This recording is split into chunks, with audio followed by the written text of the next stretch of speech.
Hare Krishna. Welcome to KC talks. నా పేరు తనూజ. ఈరోజు క్వశ్చన్ అండ్ ఆన్సర్ సెకండ్ ఎపిసోడ్లో మరికొన్ని ఆన్సర్స్ కేసీ గారిని అడిగి తెలుసుకుందాం. హరే కృష్ణ కేసీ గారు. Hare Krishna. The most asked question: చిరంజీవులు ఎంతమంది, ఎవరెవరు, ఇప్పటికీ ఉన్నారా, ఉంటే వాళ్ళని మనం చూడగలమా? ప్రీణయామో వాసుదేవం. చిరంజీవులు అనేవాళ్ళు ఒక కల్పానికి డిసైడ్ అవ్వబడతారు. అంటే ఒక సత్య, త్రయత, ద్వాపర, కలి అనేది ఒక కల్పం అయితే ఇలాంటి 71 కల్పాలు ఒక మనవంతరం అవుతుంది.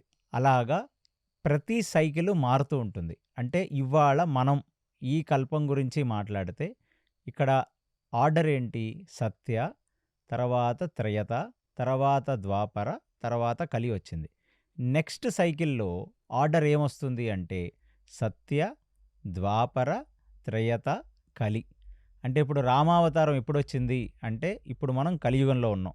కలియుగం ముందు ద్వాపర యుగంలో కృష్ణావతారం, దాని ముందు త్రేతాయుగం, దాని ముందు సత్యయుగం, దాని ముందు ఇంకొక కల్పంలో కలియుగం, దాని ముందొస్తున్న త్రేతాయుగంలో రామచంద్రుడు వచ్చాడు.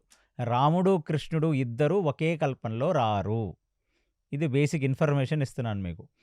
అలాగా ఇప్పుడు ఉన్న కల్పంలో ఎంతమంది చిరంజీవులు అంటే సప్త చిరంజీవులు అని ఫస్ట్ ఆర్డర్లో మనం చెప్పచ్చు. 7 చిరంజీవులు ఉంటారు ఈ యుగంలో. ఆ 7 చిరంజీవులు కాకుండా ఎప్పుడూ ఒక ఋషి చిరంజీవిగా ఉంటాడు ఆ కల్పంలో. 7+1 ఋషి. ఎవరు ఆ ఋషి అంటే ఈ కల్పంలో ఆ ఋషి మార్కండేయ ఋషి. ఆయన ఎప్పటినుంచో ఉన్నాడు, ఈ కలియుగాంతం వరకు ఉంటాడు.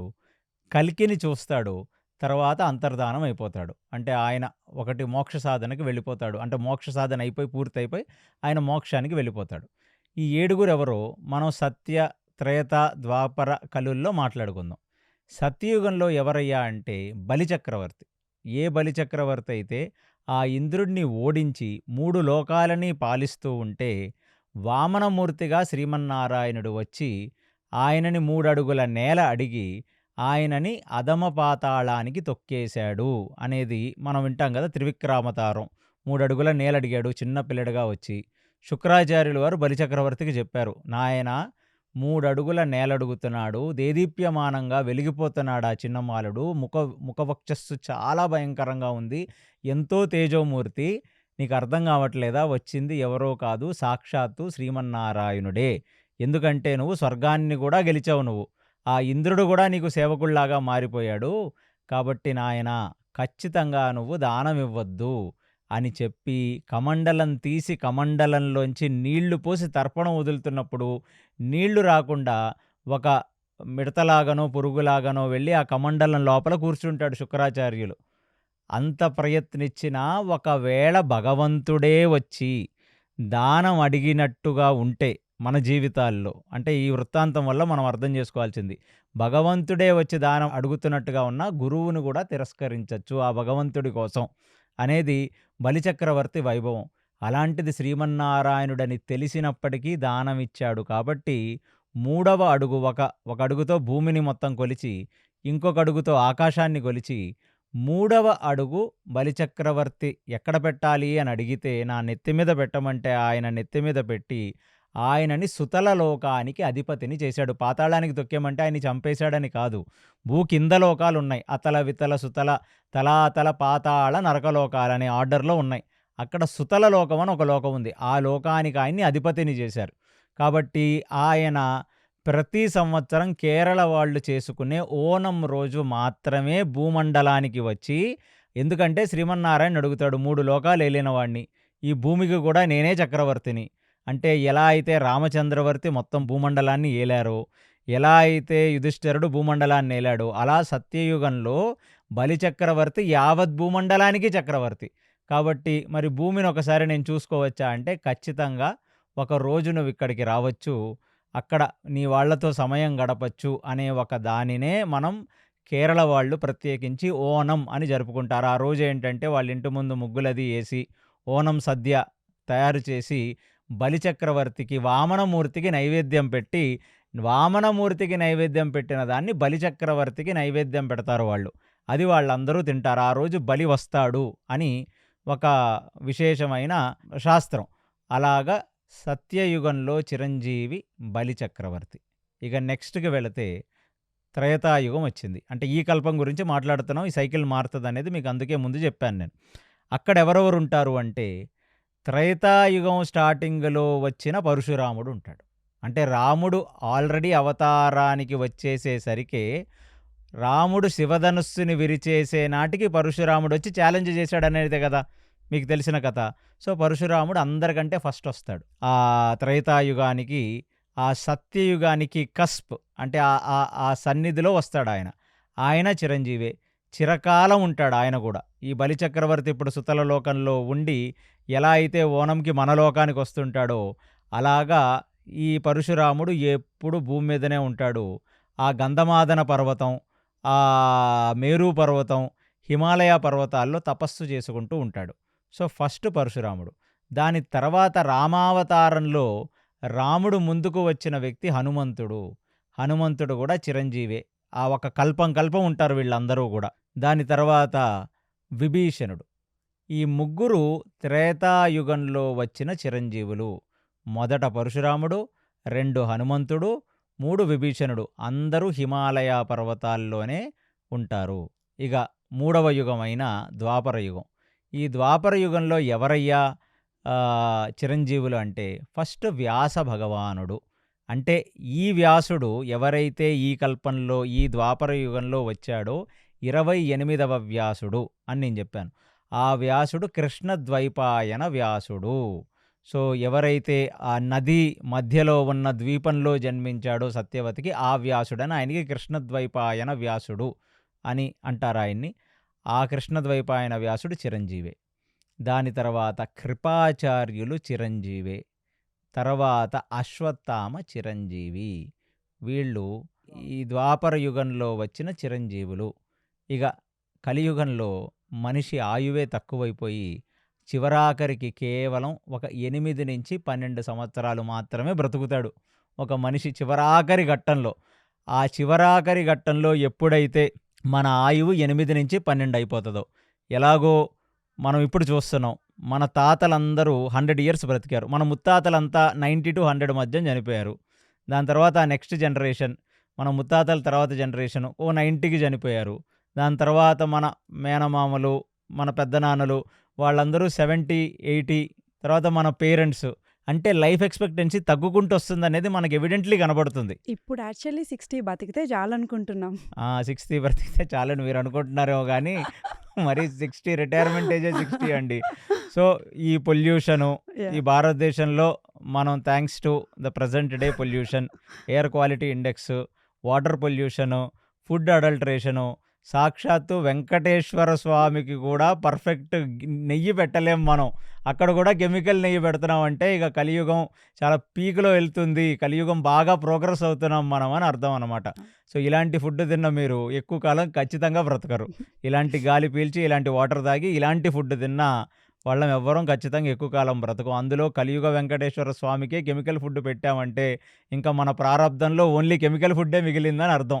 భగవంతుడిని మనం మోసం చేయకూడదు కదా! భగవంతుడిని మనం మోసం చేస్తే భగవంతుడు మనల్ని మోసం చేస్తాడు. సో, అలాగా మన ఆయువు కూడా తగ్గిపోయి చివరాఖరికి ఒక 8-12 సంవత్సరాలు మాత్రమే మన ఆయువు ఉంటుంది. ఆ టైంలో కల్కి వస్తాడు. ఎక్కడొస్తాడు ఈ కల్కి? శంబాల అనే ఒక నగరంలో కల్కి వస్తాడు. ఆ కలికి వచ్చినప్పుడు అక్కడికి చేరతారు పరశురాముడు, హనుమంతుడు, విభీషణుడు. ఫస్ట్ కల్కి రాకముందే హనుమంతుడు, పరశురాముడు, విభీషణుడు అక్కడ చేరి అక్కడున్న జనాలకు చెప్తారనమాట. సో, ఇక్కడ కల్కి రాబోతున్నాడు. సో, మీరందరూ శంబాల అని ఇంకా దేదీప్యమానంగా ఉంచాలి. మీరందరూ ఇంకా ఎంతో తపస్సు చేయాలి. ఎంతో జ్ఞానవంతులై ఉండాలి మీరంతా అని చెప్పి వాళ్ళని మెంటర్‌షిప్ చేయటానికి అక్కడికెళ్తారు. దాని తర్వాత వ్యాసుడు, కృపాచార్యులు వస్తారు. సో, పరశురాముడే ఆ కల్కికి మార్షల్ ఆర్ట్స్ నేర్పిస్తాడు. సో, ఎందుకు వీళ్ళందరూ చిరంజీవులుగా ఎందుకుంటున్నారు? ఏం పని పాట లేకుండా ఉంటున్నారా? లేకపోతే దీని వెనకాల ఏమన్నా లాజిక్ ఉందా అంటే, మళ్ళీ కలియుగం నుంచి సత్యయుగంలోకి ట్రాన్సెండ్ అవ్వాలంటే ఏదో ఒక లింక్ ఉండాలి కదా ఇక్కడ భూమి మీద. ఆ లింక్‌ని ఎస్టాబ్లిష్ చేయటం కోసం వస్తారు వీళ్ళంతా. అందుకు రకరకాల అవతారాల్లో రాముడికి సేవ చేసి, కృష్ణుడికి సేవ చేసి, కల్కికి సేవ చేయటానికి మిగిలారు ఈ చిరంజీవులందరూ. అందులో ఒక ఋషి ఎవరు అంటే మార్కండేయ ఋషి. ఆయన పాత్ర కూడా కల్కి వచ్చినప్పుడు ఆయన పాత్ర కూడా ఉంది. బట్ అదంతా ఒక పెద్ద పురాణాన్ని చదివి మనం డైసెక్ట్ చేస్తే ఇంకా చాలా విషయాలొస్తాయి.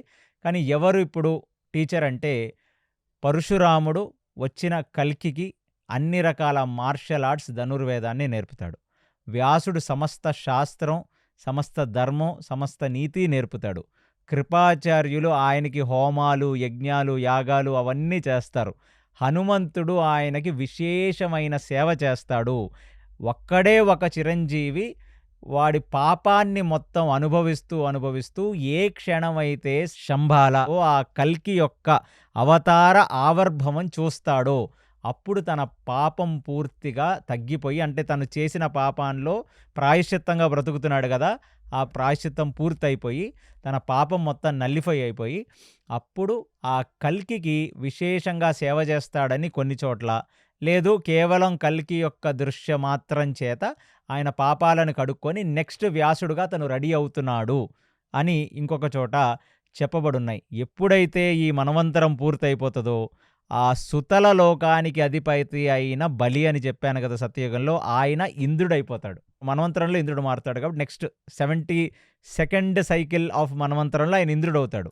కానీ కృపాచార్యులు మాత్రం ఈ విశేషంగా కల్కికి సేవ చేసి ఆయన సప్తమహర్షుల్లో ఒక ఋషి అయిపోతాడు. ఆయన అశ్వత్థామ నెక్స్ట్ వస్తున్న కలియుగంలో వ్యాసుడవుతాడు. ఈ వ్యాసుడి దగ్గర ట్రైనింగ్ తీసుకుంటున్నాడు ఇప్పుడని చెప్పాను నేను లాస్ట్లో. అక్కడి నుంచి అరణ్యాలకు వెళ్ళిపోయాడు, ఇప్పుడు తన యొక్క పాపాన్ని ఆయన అనుభవించాలి అని మళ్ళీ వ్యాసుడి దగ్గర చేరతాడు. ఆయన 5000 సంవత్సరాలు మాత్రమే అశ్వత్థామ బాధలు అనుభవిస్తాడనేది మనకి మహాభారతం చెప్తుంది తప్ప అంతకంటే విశేషంగా అనుభవించడు ఆయన. దాని తర్వాత ఆయన మళ్ళీ వ్యాసాశ్రమానికి వెళ్ళి వ్యాసుడి దగ్గర ట్రైనింగ్ తీసుకొని ఆయన నెక్స్ట్ వ్యాసుడికి రెడీ అవుతున్నాడు. సో ఈ చిరంజీవులు అనేవాళ్ళు ఎందుకుంటారంటే కల్పం నుంచి కల్పానికి ట్రాన్సిషన్కి వీళ్ళందరూ ఉపయోగపడతారు. అందుకు వాళ్ళు చిరంజీవులుగా ఉంటారు. శంబాల నగరం ఎక్కడ ఉంది? మనం అక్కడికి వెళ్ళొచ్చా? శంబాల అనేది ఖచ్చితంగా ఒక గుప్త నగరం అని చెప్పాలి. అది హిమాలయాస్‌లోనే ఉంది. అది ఎక్కడుంది ఏమిటనేది దాని వర్ణన లేదు గానీ ఖచ్చితంగా టిబెటు, ఈ హిమాలయన్ రేంజెస్‌లో లేకపోతే ఆ కైలాస పర్వతం వెనకాలో, కైలాస పర్వతం దగ్గరలో అది అసలు మన డైమెన్షన్‌లో ఉందా? అంటే ఈ సెకండ్ డైమెన్షన్‌లో ఉందా? లేదా థర్డ్ డైమెన్షన్‌లో ఉందా? అనేది మనకు నిజంగా తెలీదు. ఇప్పుడు మీరు కాశీ, ఏ నగరమైనా అంతమైపోతది తప్ప కాశీ అనేది అంతమవ్వదు. కాశీ కలియుగాంతంలో గూడా అంతమవ్వదది. భూమండలం మొత్తం ప్రళయం వచ్చేసి ప్రళయంలో భూమండలం మొత్తం మునిగిపోయి మళ్ళీ భూమి రిజువనేట్ అవుతది. మళ్ళీ ఫ్రెష్‌గా స్టార్ట్ అవుతది గదా! అలాంటి పరిస్థితుల్లో కూడా కాశీ మునగదు. అంటే ఏమిటి? ఇవాళ మనం చూస్తున్న కాశీయా? ఇవాళ మనం కట్టిన కన్‌స్ట్రక్షన్స్, ఆ సన్న సన్న సందులు, ఆ హరిశ్చంద్ర ఘాటు, ఆ మణికర్ణిక ఘాట్ కాశీయా? కాశీ ఖచ్చితంగా ఎక్కడైతే మనం కాశీ చూస్తున్నామో అక్కడ నుంచి సుమారుగా ఒక 50, 60 మీటర్ల పైన ఒక గుప్త కాశీ ఉంటది పైన. అది ఏరియల్ కాశీ అంటారు. అక్కడ శివుడు ఉంటాడు ప్రత్యేకించి. సో ఇవన్నీ ఏంటంటే థర్డ్ డైమెన్షన్‌లో చూస్తే మనకు అర్థమవుతాయి. ఇది మనం ఓన్లీ 2 డైమెన్షన్సే చూస్తున్నాం మనం ఇప్పుడు. సో అలా సంబాలా కూడా ఒక సూక్ష్మ నగరం. అది థర్డ్ డైమెన్షన్‌లో ఉంది. భూమి మీద ఫిజికల్‌గా ఉందా లేదా అనేది ఖచ్చితంగా మనకు శాస్త్రం చెప్పట్లేదు. ప్లస్ వీళ్ళందరూ చిరంజీవులందరూ వాళ్ళు సూక్ష్మ శరీరాలతో తిరుగుతారు భూమి మీద కలియుగంలో. వాళ్ళేమి మీలాగా నాలాగా పంచభూతాకృతమైన శరీరాలతో ప్లస్ మనకి మాంసము, నెత్తురు, చెమట ఇలాగా ఉండి తిరగరు. వ్యాసుడు, హనుమంతుడు వాళ్ళందరూ సూక్ష్మ శరీరాలతో తిరుగుతారు. అంటే మనసు, బుద్ధి, అహంకారంతో మనిషి సూక్ష్మ శరీరం అవుతది. మనకు 3 ఉంటాయి యాక్చువల్లీ. ఒకటి స్థూల శరీరం. ఏమిటి అంటే ఆ పంచభూతాకృతమైన శరీరం మనది. ఈ శరీరానికి ఒక సూక్ష్మ శరీరం ఉంటది. ఆ సూక్ష్మ శరీరం ఏమిటంటే మనం ఇక్కడే ఉంటాం. కానీ మీరు మహాభారతం చెప్తున్నప్పుడు వార్ సీన్‌ని ఊహించుకుంటూ ఉంటారు. మహాభారతం మనం చదువుతున్నప్పుడో, లేకపోతే ఏదైనా నావెల్ చదువుతున్నప్పుడో మీ మనసు ఇంకెక్కడో ఉంటది. లేకపోతే మీరు ఆఫీసులో పనిచేస్తుంటారు. మీ పిల్లల మీద, మీ భార్య మీద, మీ తల్లిగారి మీద మనసుంటది చూసారా? ఆ మనసు శరవేగంగా ప్రయాణిస్తది కదా! ఇక్కడి నుంచి ఇంటికెళ్ళడం కష్టం. మనసుతో ఇల్లు ఆలోచించడం ఈజీ గదా! అలాగా సూక్ష్మ శరీరం మనసు, బుద్ధి, అహంకారాలనే 3 ధాతువులతో ఎలా అయితే పంచభూతాలనే ఒక ధాతువులతో శరీరం తయారవుతుందో, అలా ఈ 3 సూక్ష్మ ధాతువులు మనసు, బుద్ధి, అహంకారంతో మన సూక్ష్మ శరీరం తయారవుతుంది. ఈ సూక్ష్మ శరీరం కంటే సూక్ష్మమైనది మన ఆత్మ. ఒకసారి మనం శరీరం వదిలేసిన తర్వాత మన కర్మను బట్టి, మన యొక్క ప్రారాబ్ధాన్ని బట్టి, మన యొక్క ఆలోచనలను బట్టి మన సూక్ష్మ శరీరమే మన ఆత్మని తీసుకొని ఇంకొక శరీరంలోకి వెళుతుంది. ఇది complete transition of one body to another body. అలా వాళ్ళందరూ సూక్ష్మ శరీరాలతో మాత్రమే ఉంటారు. భౌతికమైన శరీరాలు వాళ్ళు బయటికి తీయరు. కేవలం ఆఖరి ఘట్టంలో కల్కి ముందు మాత్రమే వాళ్ళు ప్రచోదనం జరుగుతుంది. వాళ్ళకి ఆ స్థూల శరీరం ప్రచోదనం జరుగుతుంది. ఇది సంబాల. ఈ సంబాలకు మనం ఒక ధర్మయుక్తంగా బ్రతకని వాళ్ళం. అసలు ధర్మం అంటే కించిత్ అనురక్తి లేని వాళ్ళం. ఆ ధర్మం అనేది సినిమాల్లోనూ కాన్వర్జేషన్స్లో తప్ప మన జీవితంలో ఎక్కడా దాన్ని వాడని వాళ్ళం. మనకది మన మాంసపు నేత్రాలకు అది కనబడదు. కలియుగం ఎన్ని ఇయర్స్ అయిపోయింది, ఇంకా ఎన్ని ఇయర్స్ ఉంది అనే క్యాలిక్యులేషన్ ఏమైనా చెప్పగలరా? సింపుల్గా మనం గుర్తుంచుకోవడానికి కలియుగం 4,32,000 సంవత్సరాలు కలియుగం. ఇంటూ 2 ద్వాపర యుగం, ఇంటూ 3 త్రేతాయుగం, ఇంటూ 4 సత్యయుగం. ఇది క్యాలిక్యులేషన్. మీరు అందుకే గుర్తుంచుకోవాల్సింది ఏంటంటే సింపుల్. కలియుగంలో ఎన్ని సంవత్సరాలు? 4,32,000 సంవత్సరాలు. 4,32,000 ఇయర్స్. ఇంటూ 2 వేసుకోండి. 8,64,000 సంవత్సరాలు ద్వాపర యుగంలో ఉంటుంది. సో అలా మనం మొత్తం సత్య, త్రేత, ద్వాపర, కలియుగంలో ఉన్న అన్ని సంవత్సరాలు లెక్కేస్తే 43,20,000 సంవత్సరాలు అవుతుంది. అది ఒక మహాయుగం. అంటే మొత్తం ఒక కల్పం. నేను అనేది ఒక సత్య, ద్వాపర, త్రేత, కలి మొత్తం ఒక కల్పం లేదా ఒక మహాయుగం. నెక్స్ట్ క్వశ్చన్, ఇప్పటికీ ఎన్ని సంవత్సరాలు అయిపోయింది అనేది కదా మీ క్వశ్చన్. ఈ 4,32,000 సంవత్సరాలలో ఇవాళ నడుస్తుంది ఏమిటి? మన ఇంగ్లీష్ క్యాలెండర్ 2026 AD. అదే కదా మనం రాసుకునేది. సో 2026 AD అంటే ఏంటి? After death. After death. ఎవరు ఆఫ్టర్ డెత్? కృష్ణుడు. After death of Christ. Jesus Christ death తర్వాత ఇప్పటికి ఎన్ని సంవత్సరాలు అయిందంటే 2026 సంవత్సరాలు అయ్యింది. దానికి ఇంగ్లీష్ మనం అంతా మన క్యాలెండర్ ఎందుకు ఫాలో అవుతాం? మనది మనకు నచ్చదు కదా. మనదంతా బయటవాడిదే నచ్చుద్ది. సో మనం ఇలా రాసుకుంటున్నాం. పోన్లే వెసులుబాటుకి రాసుకుంటున్నాం. 2026 AD అంటే 2026 సంవత్సరాలు జీసస్ క్రైస్ట్ మరణించిన తర్వాత అర్థం. దీని ముందు 3012 సంవత్సరాల BC అప్పుడు మొదలయ్యింది ఈ కలియుగం. 3012 BC బిఫోర్ క్రైస్ట్ మొదలయ్యింది కలియుగం. అంటే ఎప్పుడైతే దుర్యోధనుడు తొడలు విరిగి కురుక్షేత్ర రణరంగంలో పడిపోయాడో, టెక్నికల్లీ దాని నెక్స్ట్ డే సూర్యుడు ఎప్పుడైతే ఉదయించాడో అదే కలియుగం యొక్క స్టార్టింగ్. కలిపురుషుడు అని చెప్తున్నాం కదా మనం దుర్యోధనుడిని. వాడు ఎప్పుడైతే మరణించాడో, అంటే శరీరంగా మరణించాడో, కాలం రూపాన ఉదయించాడు. కానీ కృష్ణుడున్నాడు, ధర్మరాజులున్నారు, పాండవులున్నారు కాబట్టి వాళ్ళ ప్రతాపం చూపించలేకపోయాడు. ఎప్పుడు వరకు చూపించలేకపోయాడంటే మళ్ళీ పరీక్షిత్ వచ్చేంత వరకు వాడు చూపించలేకపోయాడు. అందుకనే పరీక్షితుడికి మనం కలియుగంలో ఉన్న పురుషులమందరం రుణపడి ఉండాలి. ఏమిటంటే మొదటి 70-80 సంవత్సరాలు కలియుగం స్టార్టింగ్లో అదొక సత్యయుగంలాగా ఉండింది. ఎవరి వల్ల అంటే ధర్మరాజు వల్ల. ఎవరి వల్ల? కృష్ణుడు వల్ల. ఎవరి వల్ల? పరీక్షితుడు వల్ల. ఇలాంటి రైచియస్ కింగ్స్ ఒక రాజ్యాన్ని ఏలితే అక్కడ కలియుగమైన కలియుగ ప్రభావం ఉండదు. అందుకనే పరీక్షితుడు చాలా కఠినంగా కలిపురుషుడికి చెప్పేశాడు, నువ్వు రావటానికి వీల్లేదు అని. అప్పుడు కలిపురుషుడు అన్నాడు, ఇంకెన్నాళ్ళు ఆగుతానరా నాయన, కొన్నాళ్ళేమో మీ గాడ్ ఫాదర్ అయిన కృష్ణుడు ఆపాడు, ఇంకొన్నాళ్ళు మీ తాతగారైన ధర్మరాజు ఆపారు, ఇంకెన్నాళ్ళు ఆపుతారు నన్ను ఆపడం కుదరదు, నేను ఖచ్చితంగా రావాల్సిందే, ఎందుకంటే నా యుగధర్మం నేను రావాల్సిందే అంటే చాలా చాకచక్యంగా వాడిని కార్నర్ చేయటానికి కలిపురుషుడిని ఎక్కడైతే విచ్చలవిడిగా మాంసం తింటారో, మాంసం తినాలంటే యానిమల్స్ని చంపాలి, యానిమల్స్ని చంపాలంటే స్లాటర్ హౌసెస్ ఉండాలి, కబేళాలు ఉండాలి. కబేళాల్లో పనిచేసే వాళ్ళల్లో, ఆ మాంసాన్ని విక్రయించే వాళ్ళల్లో, మాంసాన్ని వండే వాళ్ళల్లో, మాంసాన్ని తినేవాళ్లలో, మాంసం వండే గృహాలలో కలి ప్రభావం ఉండుగాక. 2 మద్యం అంటే మద్యం మ్యానుఫ్యాక్చరింగ్ యూనిట్, డిస్టిలరీ యూనిట్, ఆ బెల్ట్ షాపులు, ఆ బెల్ట్ షాపుల వాళ్ళ ఫ్యామిలీలు, అది కొనుక్కొని ఇంటికి తీసుకొచ్చిన వాళ్ళ ఫ్యామిలీలు, ఆ బెల్ట్ షాప్ వాడికి డబ్బులు సరఫరా చేసేవాళ్ళు, ఆ బెల్ట్ షాపు నుంచి వచ్చే డబ్బు బయట ఎక్కడికి వెళ్ళినా అక్కడ కలి ప్రభావం ఉన్నట్టే. అందుకనే ఇది అసలు బ్యూటిఫుల్ కాన్సెప్ట్. మీరు ఇస్లామిక్ బ్యాంకింగ్ అని ఒక బ్యాంకింగ్ వ్యవస్థ ఉంది అరబ్ కంట్రీస్‌లో. ఎక్కడ కూడా పోర్క్ రిలేటెడ్ ప్రాడక్ట్స్, మద్యం related products, tobacco related products, prostitution, escorts, ఇలా ఎక్కడ నుంచి వచ్చిన డబ్బు కూడా ఆ బ్యాంక్స్‌లోకి రావటానికి వాళ్ళు అఫీషియల్లీ పర్మిషన్ ఇవ్వరు. ఎందుకంటే వాళ్ళకది హరాం. అందుకనే ఇంట్రెస్ట్ లేదు ఇస్లామిక్ బ్యాంకింగ్‌లో ఇవాల్టికి. ఎందుకంటే ఇస్లాంలో ఒకడికి అవసరంలో ఉన్న ఒక వ్యక్తికి నువ్వు డబ్బిచ్చి వడ్డీ తీసుకుంటే నువ్వు ఖచ్చితంగా ఆ కలి సన్నిధానం నీలో ఉన్నట్టే. అంటే వాళ్లకు కలిపురుషుడెవడు అంటే వాళ్ళకి సైతాన్. క్రిస్టియన్స్‌కి కలిపురుషుడెవడంటే లూసిఫర్. బౌద్ధులకు కలిపురుషుడెవరంటే మారా. మనకు కలిపురుషుడెవరంటే దుర్యోధనుడు కలిపురుషుడు. కాబట్టి వాళ్ళ రిలీజియన్ కనీసం వాళ్ళకంత పట్టుంది, వాళ్ళకంత అవగాహన ఉంది. అందుకనే అవన్నీ అబ్రాహమిక్ రిలీజియన్స్ అంత స్ట్రాంగ్‌గా ఎందుకున్నాయంటే స్క్రిప్చర్స్ చదువుతారు వాళ్ళు ఫస్ట్.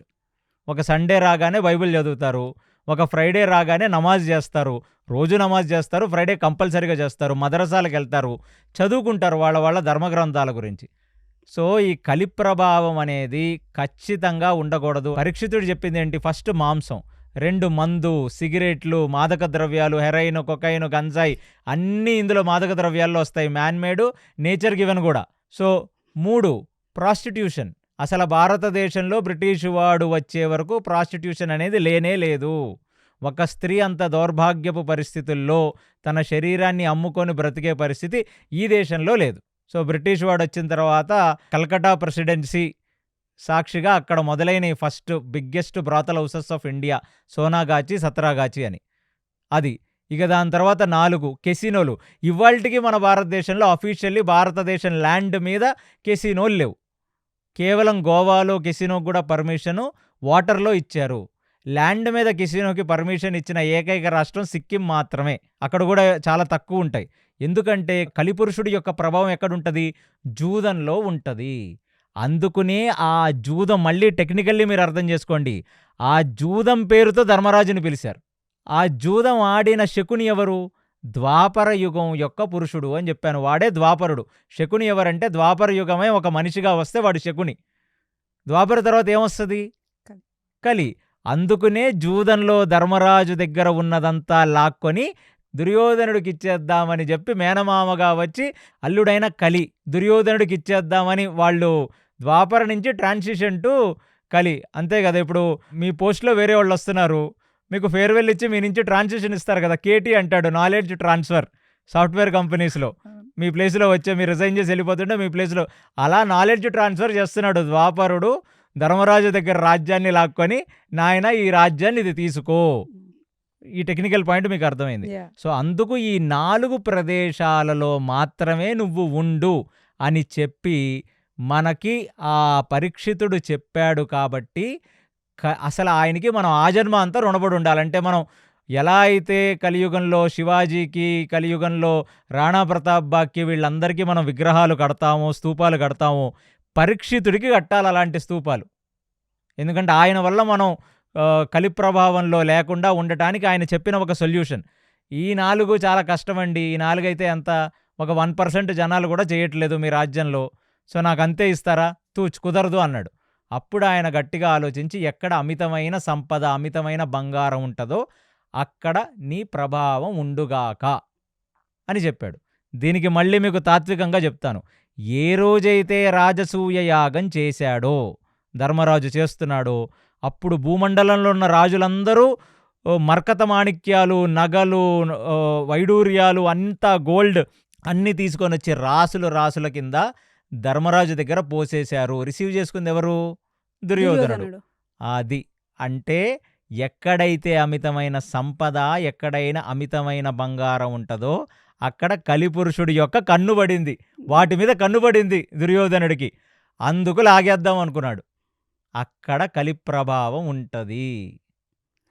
సో ఇంత తాత్వికంగా ఈ కలియుగంలో మనం ఫస్ట్, అంటే ఇదంతా ఎందుకు చెప్పారంటే కనెక్ట్ చేసుకోవడానికి, ఫస్ట్ 100 ఇయర్స్ ఆఫ్ కలియుగ, గోల్డెన్ ఇయర్స్ ఆఫ్ కలియుగ అంటే ఒక కృతయుగంలాగా పాలించారు. దాని తర్వాత కలి ప్రభావం పెరుక్కుంటూ వచ్చింది. కానీ భవిష్య పురాణం ఏం చెప్తుందంటే ఈ కలియుగంలో మొదటి 10,000 సంవత్సరాలు గోల్డెన్ ఇయర్స్. ఒక మనిషి 10,000 సంవత్సరాలంటే మనందరం ఇప్పుడు మనం ఆల్మోస్ట్ అది ఎందులో ఉన్నాం 5,026లో ఉన్నట్టు. 5,026 30 సంవత్సరాలు అయిపోయింది కదా కలిొచ్చి. ఫస్ట్ 10,000 ఇయర్స్లో ఎవడు పుట్టినా వాడు మోక్షానికి అర్హుడే. వాడు ఖచ్చితంగా సాధన చేస్తే వాడికి మోక్షం వస్తుంది. అందుకనే భవిష్య పురాణం ఆధారంగా, బ్రహ్మవైవర్త పురాణం ఆధారంగా first 10,000 years or golden years. అందుకనే సనాతన ధర్మం అనేది కొంచెం తగ్గినట్టు మనకు ముందు అనిపించినా ఇప్పుడు మళ్ళీ లేస్తుంది. మళ్ళీ రిసర్జెన్స్ అనేది ఉంది. దాన్ని మనం కరెక్ట్గా వాడుకొని, భక్తి అనేది కలియుగంలో అన్నిటికంటే ఈజీ.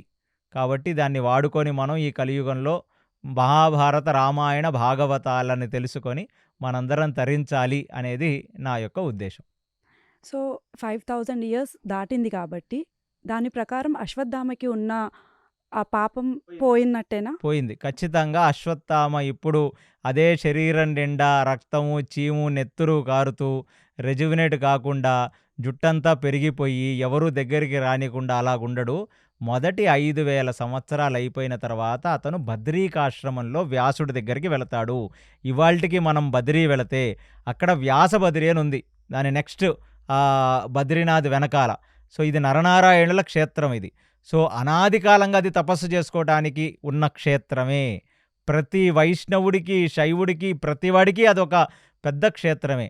అలాంటి ప్లేసులో వ్యాసగృహ ఉంది. ఆయన స్థూల శరీరంతో లేడు కదా, సూక్ష్మ శరీరంతో ఉన్నాడు. ఆయన దగ్గరికి వెళ్ళి ఆయన దగ్గరనే మిగతా సంవత్సరాలన్నీ అంటే ఈ సోకాల్డ్ 4,32,000 సంవత్సరాలు వ్యాసుడికి సేవ చేసి పునీతుడై ఏ మూమెంట్లో అయితే కల్కి యొక్క దృశ్య ఆయనకి మళ్ళీ కల్కిని చూస్తాడో, అంటే ఒకసారి కృష్ణుడిని చూశాడు, కృష్ణుడు అంతర్ధానం అయిపోయాడు, మళ్ళీ కల్కి రూపంలో ఎప్పుడైతే వస్తాడో అప్పుడు ఆయనకి సాష్టాంగ నమస్కారం చేయడంతో ఆయన చేసిన పాపం మొత్తం తరిగిపోతుంది. మీకు మొత్తం మహాభారతంలో ఈ ఒక్క పని చేయకుండా ఉంటే దుర్యోధనుడు బతికుండేవాడు, ఈ ఒక్క తప్పు చేయకుండా ఉంటే బాగుండు అనేమైనా అనిపించిందా? అసలు దుర్యోధనుడు బ్రతికి ఉండకూడదు. Point number 1. మీకేదో చాలా సింపతి ఉన్నట్టుంది పాపం దుర్యోధనుడు మీద. ఎందుకంటే దుర్యోధనుడు శరీరంగా పడిపోతేనే మళ్ళీ కలియుగ ప్రవేశం జరుగుతుంది. అసలు దుర్యోధనుడు ఎందుకు వచ్చాడు? ద్వాపర నుంచి కేటీ తీసుకోవడానికి వచ్చాడు, నాలెడ్జ్ ట్రాన్స్ఫర్ తీసుకోవడానికి వచ్చాడు. అందుకనే ద్వాపర ఓల్డ్ పర్సన్ ఎవరు? శకుని, దుర్యోధన వాళ్ళ మేనల్లుడు. సో మేనమామ దగ్గర నుంచి మొత్తం నాలెడ్జ్ ట్రాన్స్ఫర్ తీసుకోవడానికి వచ్చాడు. కాబట్టి దుర్యోధనుడు ఖచ్చితంగా పడిపోవాల్సిందే. కానీ ఆ కలిపురుషుడుకున్న లక్షణాలేంటి? మాశ్చర్యం, కుళ్ళు. మనకు కలియుగంలో అందరికంటే ఎక్కువ ఉండేది ఏంటంటే రెండిట్లో మనం కొట్టుమిట్టులాడుతుంటాం. ఒకటి కామం, ఒకటి మాశ్చర్యం. కామం అంటే మళ్ళీ ఇక్కడ కేవలం శృంగారం అని కాదు, ఏది చూసినా అది నాకు కావాలి. పక్కోడి ఇంట్లో BMW ఉంది, నాకు కావాలి. పక్కోడు జూబ్లీహిల్స్లో ఇల్లు కొన్నాడు లేదా పెద్ద విల్లా కొన్నాడు, అది నాకు కావాలి. పక్కోడు పెద్ద పోస్ట్కి వెళ్ళాడు, నాకు అది కావాలి. పక్కోడు అమెరికాకి వెళ్ళాడు, నేను వెళ్ళాలి. ఇదే కదా కామం. కామం అంటే కోరిక. సో కలియుగంలో మనిషి బాధపడేది దేనివల్ల అంటే కేవలం అతి కామం వల్లే బాధపడతాడు. ఆ కోరికలు తగ్గి పర్లేదు కంటెంటెడ్నెస్, కంటైన్మెంట్, తృప్తి అనేది ఉంటే అసలు మనిషి ఎందుకు ఇంతలా పరిగెడతాడు? సో ఆ కలియుగంలో వచ్చేది ఫస్ట్ కామం. రెండోది ఏంటి? అన్నిటికంటే ఒకవేళ వీడు ప్రయత్నించినా వీడు ఆ స్టేజ్కి వెళ్ళకపోతే వెళ్ళినోడిని చూసి కుళ్ళుకోవటం. ఈ 2 ప్రధాన లక్షణాలు ఈ కలియుగంలో. మీరు అన్నట్టు దుర్యోధనుడు ఒక్క పని చెయ్యకపోయి ఉండుంటే వాడు చాలా బాగుపడేవాడో లేకపోతే వాడు బ్రతికిపోయేవాడో అని మీరు అన్నారు కదా. ఫస్ట్ పాండవుల మీద కుళ్ళు అనేది లేకపోయి ఉండుంటే వాడు బ్రతికిపోయి ఉండేవాడు. రాజసూయ యాగానికి వెళ్ళి ఖచ్చితంగా నాకు ఈ రాజ్యము, రాజ్య సంపద, కోశాగారం, ఈ మణులు, మాణిక్యాలు, రాజభోగం అంతా నాకు కావాలనుకున్నాడు కదా. ఆ రెండిటి మీద ఆశ పడకపోయి ఉంటే వాడు బ్రతికుండేవాడు. కానీ వాడు ఆశ పడతాడు, ఎందుకంటే వాడు కలిపురుషుడు కాబట్టి.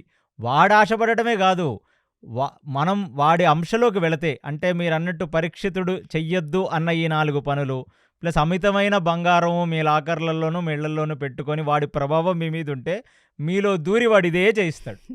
అందుకు మనం నిరంతరము ఎప్పుడు కూడా పొద్దున్న లెగగానే మనం ఆ కర్కోటకుడిని చూడాలి. ఆ ఆ నలదమయంతుల కథని గుర్తు తెచ్చుకోవాలి. ఆ మహాభారత రామాయణ భాగవతాలకు నమస్కరించాలి. శ్రీకృష్ణ పరమాత్మ యొక్క నామాన్ని హరే కృష్ణ కృష్ణ కృష్ణ హరే హరే హరే రామ రామ రామ హరే హరే అనే ఈ షోడశాక్షర మహామంత్రాన్ని మనం పొద్దున లెగ్గానే మనం ఎలా అయితే మంచం మీద నుంచి లేచి కింద దిగుతామో ఆ మంచం మీదనే మనం ఇవన్నీ చెయ్యాలి. కర్కోటకుడిని స్మరించాలి, నలదమయంతుల్ని స్మరించాలి, భాగవత రామాయణ మహాభారతాలకు నమస్కరించాలి. ఈ 16 అక్షరాల హరే కృష్ణ మహామంత్రాన్ని జపిస్తే మీకు మీద కలి ప్రభావం ఉండదనేది కలిసంతరణి ఉపనిషత్తులో చెప్తుంది. మేబీ ఎవరు చెప్పినా వినకపోయినా మైత్రేయ ఋషి వచ్చి చెప్పినప్పుడు వినుంటుంటే బాగుండేదేమో అనిపించింది. మైత్రేయ ఋషి ఖచ్చితంగా చెప్పేశాడు, వాళ్ళకే చెప్పాడు. అవును. చెప్పడమే కాదు, మైత్రేయ ఋషి నలదమయంతుల కథ చెప్పి అవును. వాళ్ళకి అక్షయ విద్యను కూడా ఇచ్చేశాడు. ఇది నువ్వు విన్నావు అంటే ఇది మీరందరూ తాత్వికంగా అర్థం చేసుకోవాలి. ఏంటి, ఒకసారి ఓడిపోయావు ఉన్నదంతా, ఎందుకంటే ద్వాపరుడు పాచికలేశాడు, కలి లాగేశాడు, అంతే కదా. అంటే శకుని పాచికలేశాడు, దుర్యోధనుడు లాగేశాడు. కాబట్టి ఇప్పుడు నేను అక్షయ విద్యను ఇస్తున్నానంటే ఏంటి, కథ వింటే విద్య వచ్చేస్తుందా? సెంటిమెంటల్ కాదు ఇది.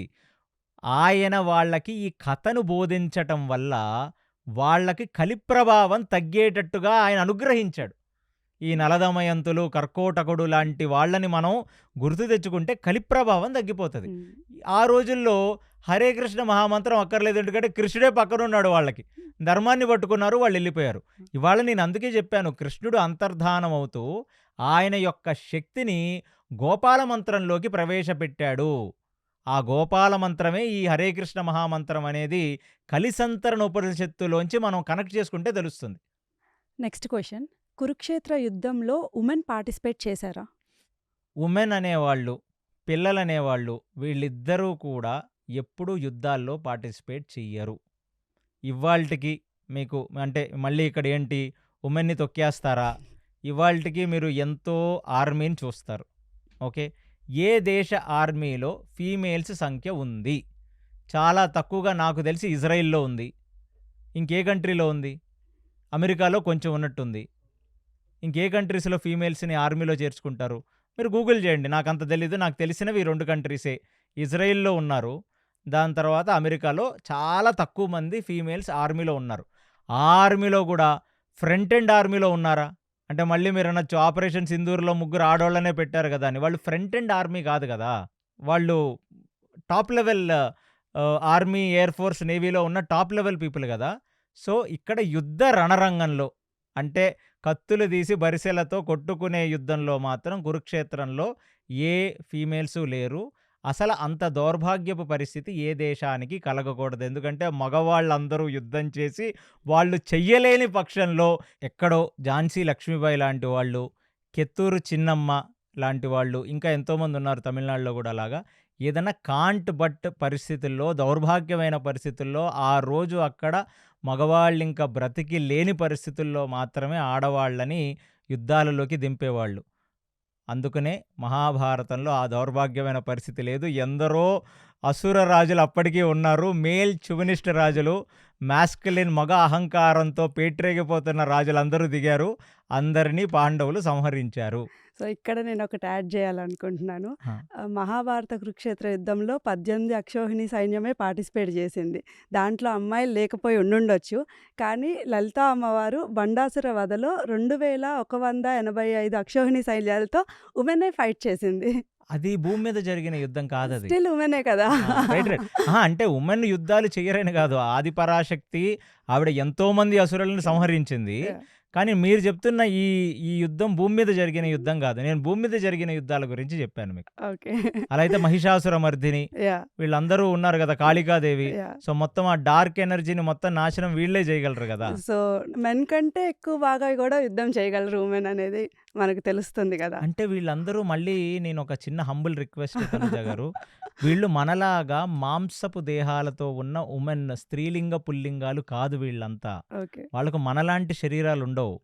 సో కనకదుర్గ అమ్మవారికి కానీ, మహిషాసుర మర్దినికి కానీ, దాని తర్వాత ఏ అమ్మవారికి కూడా మనకుండే లాంటి శరీరాలు ఉండవు. అవన్నీ భగవత్ తత్వాలు. సో ఇక్కడ మనం దేవుళ్లలో ఫీమేల్ వర్సెస్ మేల్స్ అనేది పెట్టకూడదు. ఫస్ట్ ఆఫ్ ఆల్ శివుడికి కానీ నరసింహస్వామికి గాని, వామనుడికి గాని, కృష్ణుడికి గాని, రాముడికి గాని పంచభూతాకృతమైన శరీరం ఉండదు. ఒక బాణం వెళ్ళి వాళ్ళని తగిలితే ఆ శరీరం లోపల నుంచి బాణం వెళ్ళిపోద్ది. ఏదో మీరు సినిమాల్లో చూసిన మాయలాగా.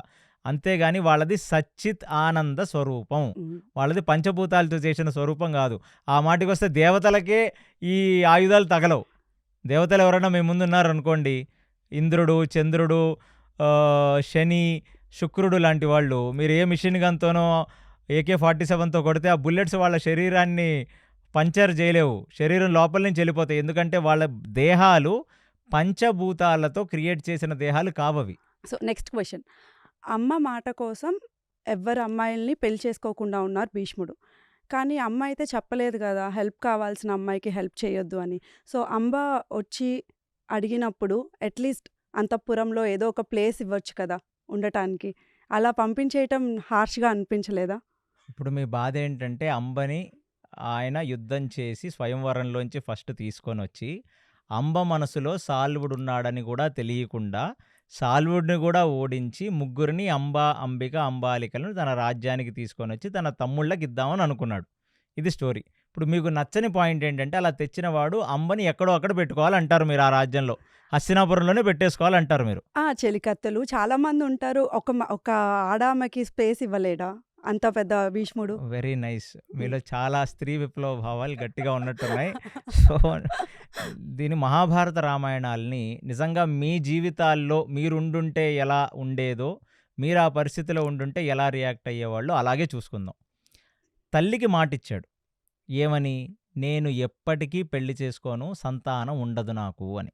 సో, పెళ్లి చేసుకోడు, సంతానము కనడాయన. హ్మ్. ఆ మాట ఇస్తేనే తను ఫస్ట్ ఆఫ్ ఆల్ ఈయనకి తల్లయింది. హ్మ్. పెళ్లి చేసుకొని సంతనుణ్ణి. ఇప్పుడు ఆయనకి తెలీదు అంబ మనసులో ఏముందో. స్వయంవరానికెళ్ళాడు. స్వయంవరంలో మనుషులను జయించి వాళ్ళని తీసుకురావాలి. అలాగా అందరూ అక్కడున్న క్షత్రియులందరినీ జయించి వాళ్ళని తెచ్చాడు. తమ్ముళ్ళకిచ్చి చేసుకోమంటే అప్పుడు అంబ చెప్పింది ఏమని? నా మనసులో సాల్వుడున్నాడు అని చెప్పింది. నిర్ఘాంతపోయాడు భీష్ముడు. అరెరెరెరే!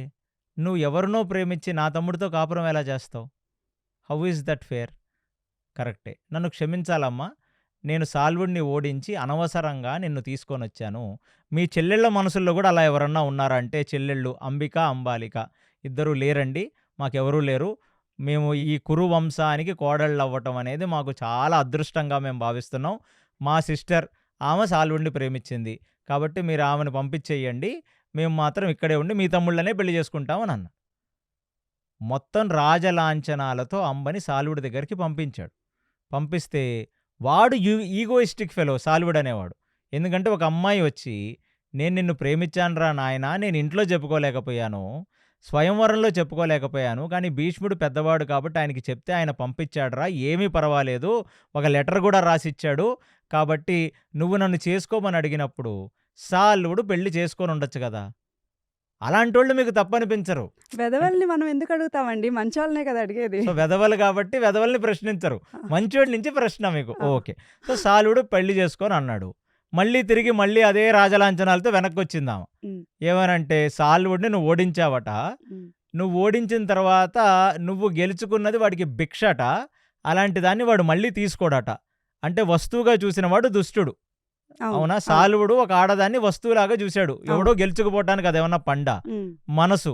నిన్ను ఇష్టపడుతున్నాను రా నాయనా అంది. అయినా వాడికి సంబంధం లేదు, పొమ్మన్నాడు. ఇప్పుడు భీష్ముడు అన్నాడు, పెద్ద చిక్కొచ్చి పడిందే. తెలిసి నువ్వు వేరే వాడిని మనసులో పెట్టుకొని నా తమ్ముళ్లతో కాపురం ఎలా చేస్తావు? నువ్వన్నా సుఖపడతావా? పడవు. అంటే నువ్వు చేసుకోమని అడిగింది భీష్ముడిని. హ్మ్. ఆయన అన్నాడు, అమ్మా అసలు ఫస్ట్ ఆఫ్ ఆల్ ఒక జనరేషన్ నా ప్రతిజ్ఞ వల్ల ముందుకు వచ్చేసింది. నేను ఇప్పుడేదో నిన్న మొన్న ఇచ్చిన మాట కాదు మా తల్లికి. ఎప్పుడో మా నాన్నగారు బ్రతికున్నప్పుడు ఇచ్చిన మాట. వాళ్లకు పుట్టిన పిల్లలకే నేను వీళ్ళని తీసుకొని వచ్చాను. Already I'm aged you know. నాకే ఒక 100 ఇయర్స్ ఉంటాయి. నువ్వు కోమలివి, ఓ 22-23 ఇయర్స్ కూడా ఉండవేమో నీకు. నాలాంటి ముసలివాడిని చేసుకొని నువ్వేం సుఖపడతావు? మీరు అది అర్థం చేసుకోవాలి. భీష్ముడు ఏజ్ ఎంత అప్పుడు, ఈ అంబ ఏజ్ ఎంత? కాబట్టి ఖచ్చితంగా అమ్మ ఇది కుదరదు. ఒక పని చేద్దాం, నువ్వు నీ తండ్రి దగ్గరికి వెళ్ళిపోవచ్చు కదా.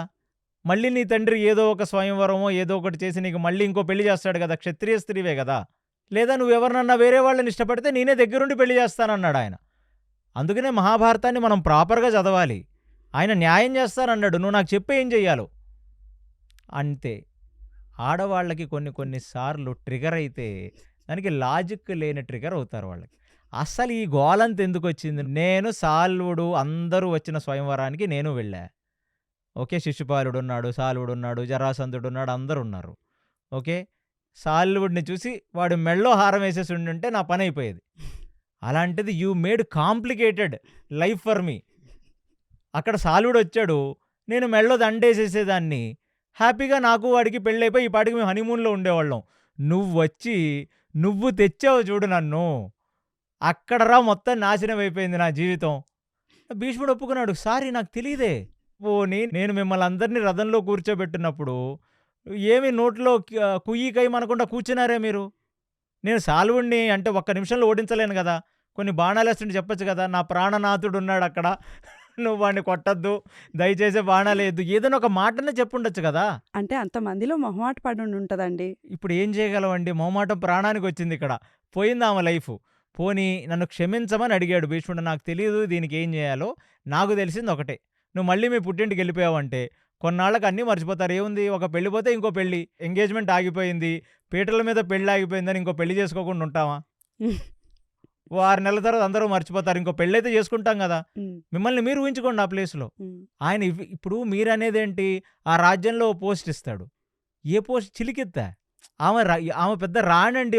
ఒక రాజ్యానికి రాణిని తీసుకొనొచ్చి ఆ రాజ్యంలో చిలికిత్తం జేయాలా? చెయ్యలేడు.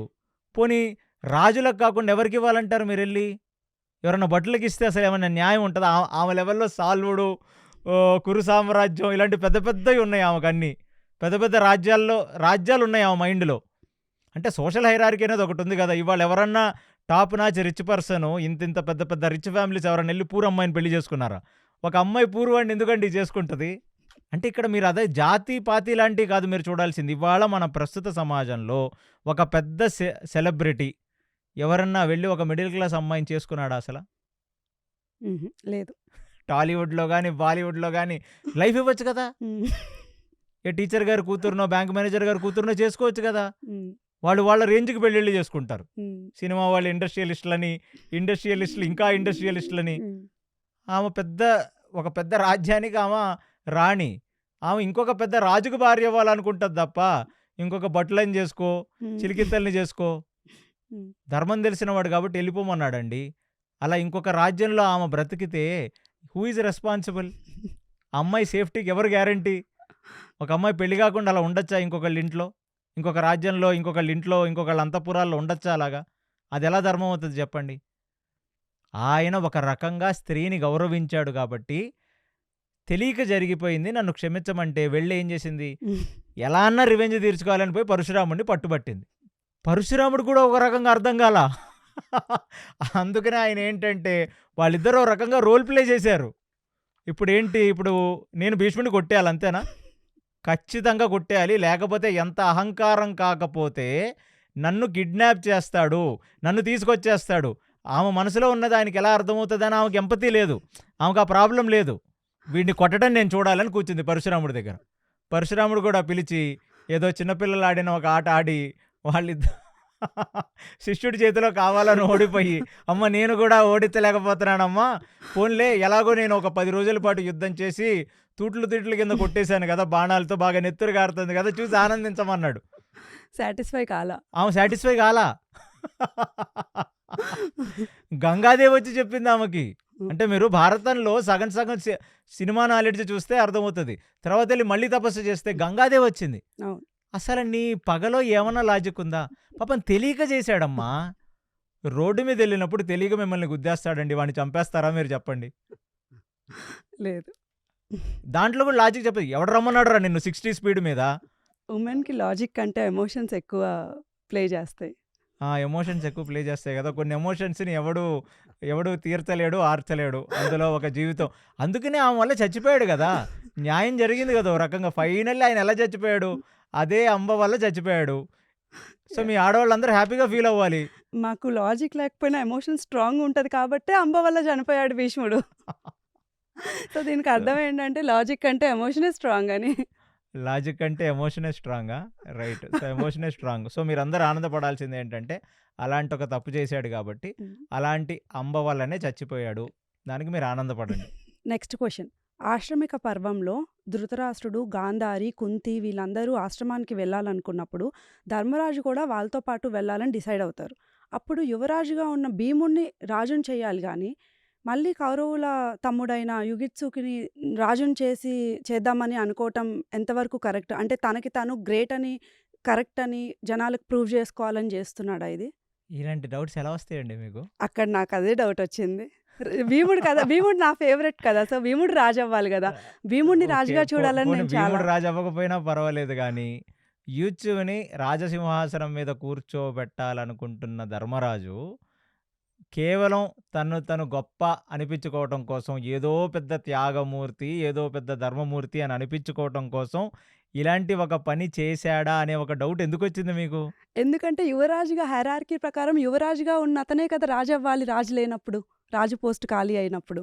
మీరు అక్కడ ఫస్ట్ గూడా ఆఫ్ మా ఆల్ భీముడిని తొక్కేస్తే ఎట్లండి? సో, నాకోటి అర్థమైంది ఏంటంటే మీ అందరికీ, ఫస్ట్ ఆఫ్ ఆల్ మహాభారతం అనే ఒక పెద్ద కావ్యంలో మీరు అర్థం చేసుకోవాల్సింది ఏంటంటే, ఓన్లీ ధర్మం మాత్రమే గెలుస్తది లాస్ట్‌లో. అది వ్యాస హృదయం. అదే శ్రీకృష్ణ పరమాత్మ హృదయం కూడా. ఎందుకంటే దుష్టులైన వాళ్ళందరిని చంపేశారు. సో, చివరాఖరికి నువ్వు ఎన్ని తప్పులు చేసినా ఒక అవకాశం భగవంతుడు ఇస్తాడా? ఇస్తాడు గదా! ఇస్తాడు ఇస్తాడు. గదా! ఇస్తాడు. ఎంతటి చెడ్డవాడికైనా బాగుపడడానికి ఒక అవకాశం ఉంటుందా? ఉంటుంది. అసలు యుయుత్సు అనేవాడు చెడ్డవాడిగా మనకి మహాభారతం ఎక్కడా చెప్పల. ఆ మాటికి వస్తే ధర్మరాజు తన ఖడ్గాన్ని తీసి గాలిలో నిలిపి తన యొక్క గుర్రంతో మొత్తం కురు సామ్రాజ్య సైన్యం అంటే కౌరవుల వైపు ఇటు నుంచి అటువైపుకు పరిగెత్తుకుంటూ వాళ్ళందరికీ ఒకడే అరిశాడు. ఆఖరి మూమెంట్లో కురుక్షేత్రం స్టార్టింగ్‌లో. ఇంకా ఇటువైపు ధర్మం మిగిలుంది అని ఎవరైనా అనుకుంటే దయచేసి మీకు మా ఓపెన్ ఆఫర్ మీరిక్కడికి వచ్చేయచ్చు అని చెప్పినప్పుడు అంతమంది ముందు అంటే ఆ అవకాశం లేదనుకున్నాడు. నేను కౌరవుల వైపు ఉన్నవాడిని. నేను ధృతరాష్ట్రుడికి పుట్టినవాడిని. నన్నెన్నడూ ధర్మరాజు అడగలేదు. సో, మనం ఎప్పుడు అధర్మం వైపు యుద్ధం చేసే చచ్చిపోవాలా అని ఒక బాధతో ఉన్నవాడు ఆ యుయుత్సు. ఒక్కసారిగా అలాంటి ఓపెన్ ఆఫర్ ఇవ్వగానే సంజయుడు చెప్పాడు ధృతరాష్ట్రుడికి, "ఒరేయ్! నీ కొడుకుల్లో ఒకడు మంచోడున్నాడురా 101 వాడు చివరాఖరి మూమెంట్‌లో అవకాశం దొరకగానే మంచోళ్ళ దగ్గరికి జంప్ అయిపోయాడు." ఆ యుయుత్సు ఎలాంటి వాడనుకుంటున్నారు? విభీషణుడు లాంటివాడు యుయుత్సువు. అంటే మీరు అది అర్థం చేసుకోండి. రావణాసురుడు విభీషణుడికి ఏమేమి ఇవ్వలేదు. విభీషణుడు ఏమి పెద్ద యుద్ధాలు చేసి గెలవక్కర్లా. రావణాసురుడు 3 లోకాలకెళ్ళి ఇంద్రుడిని, చంద్రుడిని, శనిని, శుక్రుడిని గ్రహాలందరినీ శాసించగలిగిన ఒక దమ్ము కలిగిన వాడు రావణాసురుడు. గ్రేట్ కింగ్డమ్ లంక. ఆ లంకలో ఎక్కడ లేని వైభోగం అంతా ఉంది. ఎక్కడ లేని సుందర స్త్రీలున్నారు. విభీషణుడెవరు? రావణాసురుడు తమ్ముడు. రావణాసురుడు తమ్ముడు రావణాసురుడిని ఎందుకు వదిలేస్తాడండి? ఇవాళ ది మోస్ట్ బిగ్గెస్ట్ ఇండస్ట్రియలిస్ట్ వాళ్ళ తమ్ముడు వదిలేస్తాడా? అంబానీలు, అదానీలు కూడా వాళ్ళ తమ్ముళ్ళు వాళ్ళని వదిలేరు గదండీ. పెద్ద పెద్ద సినిమా యాక్టర్లు కూడా అంతా నెపోటిజమే గదా! తమ్ముళ్ళు, తమ్ముడు పిల్లలు, వాళ్ళ సొంత పిల్లలు అలా ఎవరన్నా వదిలేస్తారా అసల? లేదు. ఆ రోజు నిజంగా రాముడి దగ్గర ఏముంది? కోతులున్నారు. హ్మ్. నార చీరలున్నాయి. హ్మ్. ఆ కోతుల దగ్గర వెపన్స్ కూడా లేవు. రాళ్ళు, రప్పలే వెపన్స్ వాళ్ళకి. అంత పెద్ద లంకని వదిలేసి వెళ్ళి రాముడి దగ్గర చేజోడ్చి నమస్కరించి విభీషణుడు నించున్నాడంటే విభీషణుడు ఏమన్నా తక్కువవాడా? అందుకే చిరంజీవుల్లో ఒకడయ్యాడు ఆ విభీషణుడు. అలాగా మీరు ఆలోచించాలి. యూత్స్ ఎవరు? 100 మంది సైనికులు, 100 మంది కౌరవులు. అది గాకుండా మహామహులంతా ఉన్నారు వీళ్ళ వైపు. అతిరథ మహారథులే అందరూ. భూరిశ్రవ, సోమదత్త, భీష్మ, ద్రోణ, కృప, అశ్వత్థామ ఎంతమంది గొప్పవాళ్ళున్నారండి అక్కడ. 100% 11 అక్షోహిణీ సైన్యం. అంటే 4 అక్షోహిణీ సైన్యం వీళ్ళకంటే ఎక్కువ. The most experienced people, the most skillful people. ఎక్కడ లేని పిశాచ, నిశాచ, రాక్షస గణాలన్నీ వీళ్ళ వైపున్నాయి. అటువైపేమున్నాయి? Not even a single person. పంచపాండవులు, ఆయుధం పట్టని కృష్ణుడు, చిన్నపిల్లలు అభిమన్యుడు, ఉప పాండవులంతా నాన్ ఎక్స్‌పీరియన్స్‌డ్. అంటే వాళ్ళ రెజ్యూమేలో ఒక్క యుద్ధం చేసిన ఎక్స్‌పీరియన్స్ కూడా లేదు వాళ్ళకి. ఒక పెద్ద నైపుణ్యం లేదు. మళ్ళీ సీనియర్ సిటిజన్స్ విరాట్ రాజు, మామ, పిల్లనిచ్చిన మామ విదురుడు, ఉత్తర కుమారుడు, యుద్ధం చెయ్యని ఉత్తర కుమారుడు. యుద్ధాలు చేయని ఉత్తర కుమారుడు, ఇలాంటి ఇన్ఎక్స్పీరియన్స్డ్ బ్యాచ్తో పాండవులు ఉన్నారు. అవును. మరి అంతమంది అటువైపు హేమా హేమిల్ని వదిలేసి యూచు తన రథం తీసుకొని వీళ్ళ వైపు వెళ్తే అందరూ నవ్వారు. ఆహాహాహా, నీ గొయ్యి నువ్వే దవ్వుకుంటున్నావు రా అన్నారు. అది ధర్మం అంటే. ఆ ధర్మానికి ఏం చేయాలి మనం? ఒక రకంగా చెప్పాలంటే రాముడు రావణాసురుణ్ణి చంపిన తర్వాత లంకకు పట్టాభిషేకం ఎవరిని చేశాడు? విభీషణుడికి చేశాడు. విభీషణుడిని ఏమన్నారు తెలుసా ఆ టైంలో? ఒరేయ్, ఆ అన్న ఎంగిలి తిని బ్రతికిన వాడివి, అసలు నీకున్న అర్హత ఏంట్రా? నువ్వు విభీషణ అనే పేరు ముందు బ్రదర్ ఆఫ్ రావణ అనేది తీస్తే నువ్వు గడ్డిపూసతో సమానం అని చెప్పారు. కుంభకర్ణుడు, మేఘనాథుడు, ఇంద్రజిత్తుడైతే ఏంటి పిచ్చోడా వీడు, ఇక్కడికి వెళ్ళిపోయాడు రాముడి దగ్గరకు అని అనుకున్నారు వాళ్ళంతా. అలా నిలబడ్డాడు కాబట్టి యూచు one of the most greatest person. చచ్చిపోతే చచ్చిపోవచ్చు, కానీ ధర్మం వైపుండి చచ్చిపోతే అది చాలు అనుకున్నాడు. True. కాబట్టి ఇది కేవలం ధర్మరాజు. మీరు ఫస్ట్ ఆఫ్ ఆల్ ఒకటి అర్థం చేసుకోవాల్సింది ఏంటంటే, మీరు నా పాడ్కాస్ట్లు మహాభారతాలు మొత్తం వినకపోయిన ప్రేక్షకులకి, ధర్మరాజు జూదరి అని ఎవరన్నా అంటే చెప్పుతో కొట్టండి వాడిని. ఎందుకంటే జూదరి లాంటి వాడిని, అంటే జూదరి అంటే వీక్నెస్ ఉన్నోడేగా, ఉమ్. పేకాటల వీక్నెస్ ఉన్నోడు, ఎక్కడ పడితే అక్కడ పెళ్ళాన్ని, ఎక్కడ పడితే అక్కడ తమ్ముళ్ళని, ఎక్కడ పడితే అక్కడ నగలని, నట్రా కుటుంబాన్ని, కోశాగారాన్ని పెట్టి జూదం ఆడుకునేవాడిని కృష్ణుడు తీసుకొని వచ్చి చక్రవర్తి సార్వభౌమత్వంలో కూర్చోబెట్టి 18 అక్షౌహిణులని చంపి పట్టాభిషేకం చేశాడంటే, అమ్మో, అసలు కృష్ణుడిలో పెద్ద ఫాల్ట్ ఉండాలి. ఇంత బేసిక్ కామన్ సెన్స్ ఎలా మర్చిపోతారో నాకు అర్థం కాదు. కామెంట్రీల్లో చూస్తాను, ధర్మరాజు జూదరి, పెళ్ళాన్ని పణంగా పెట్టాడు. అసలు ఏమనుకుంటారో వీళ్ళంతా. మన ఇతిహాసం, ఈ నేల మీద కృష్ణుడు 5000 సంవత్సరాల కిందట ఇదే నేల మీద నడిచాడు. ఇది మన హిస్టరీ. క్రిస్టియన్స్ చెప్తే నమ్మేస్తారు.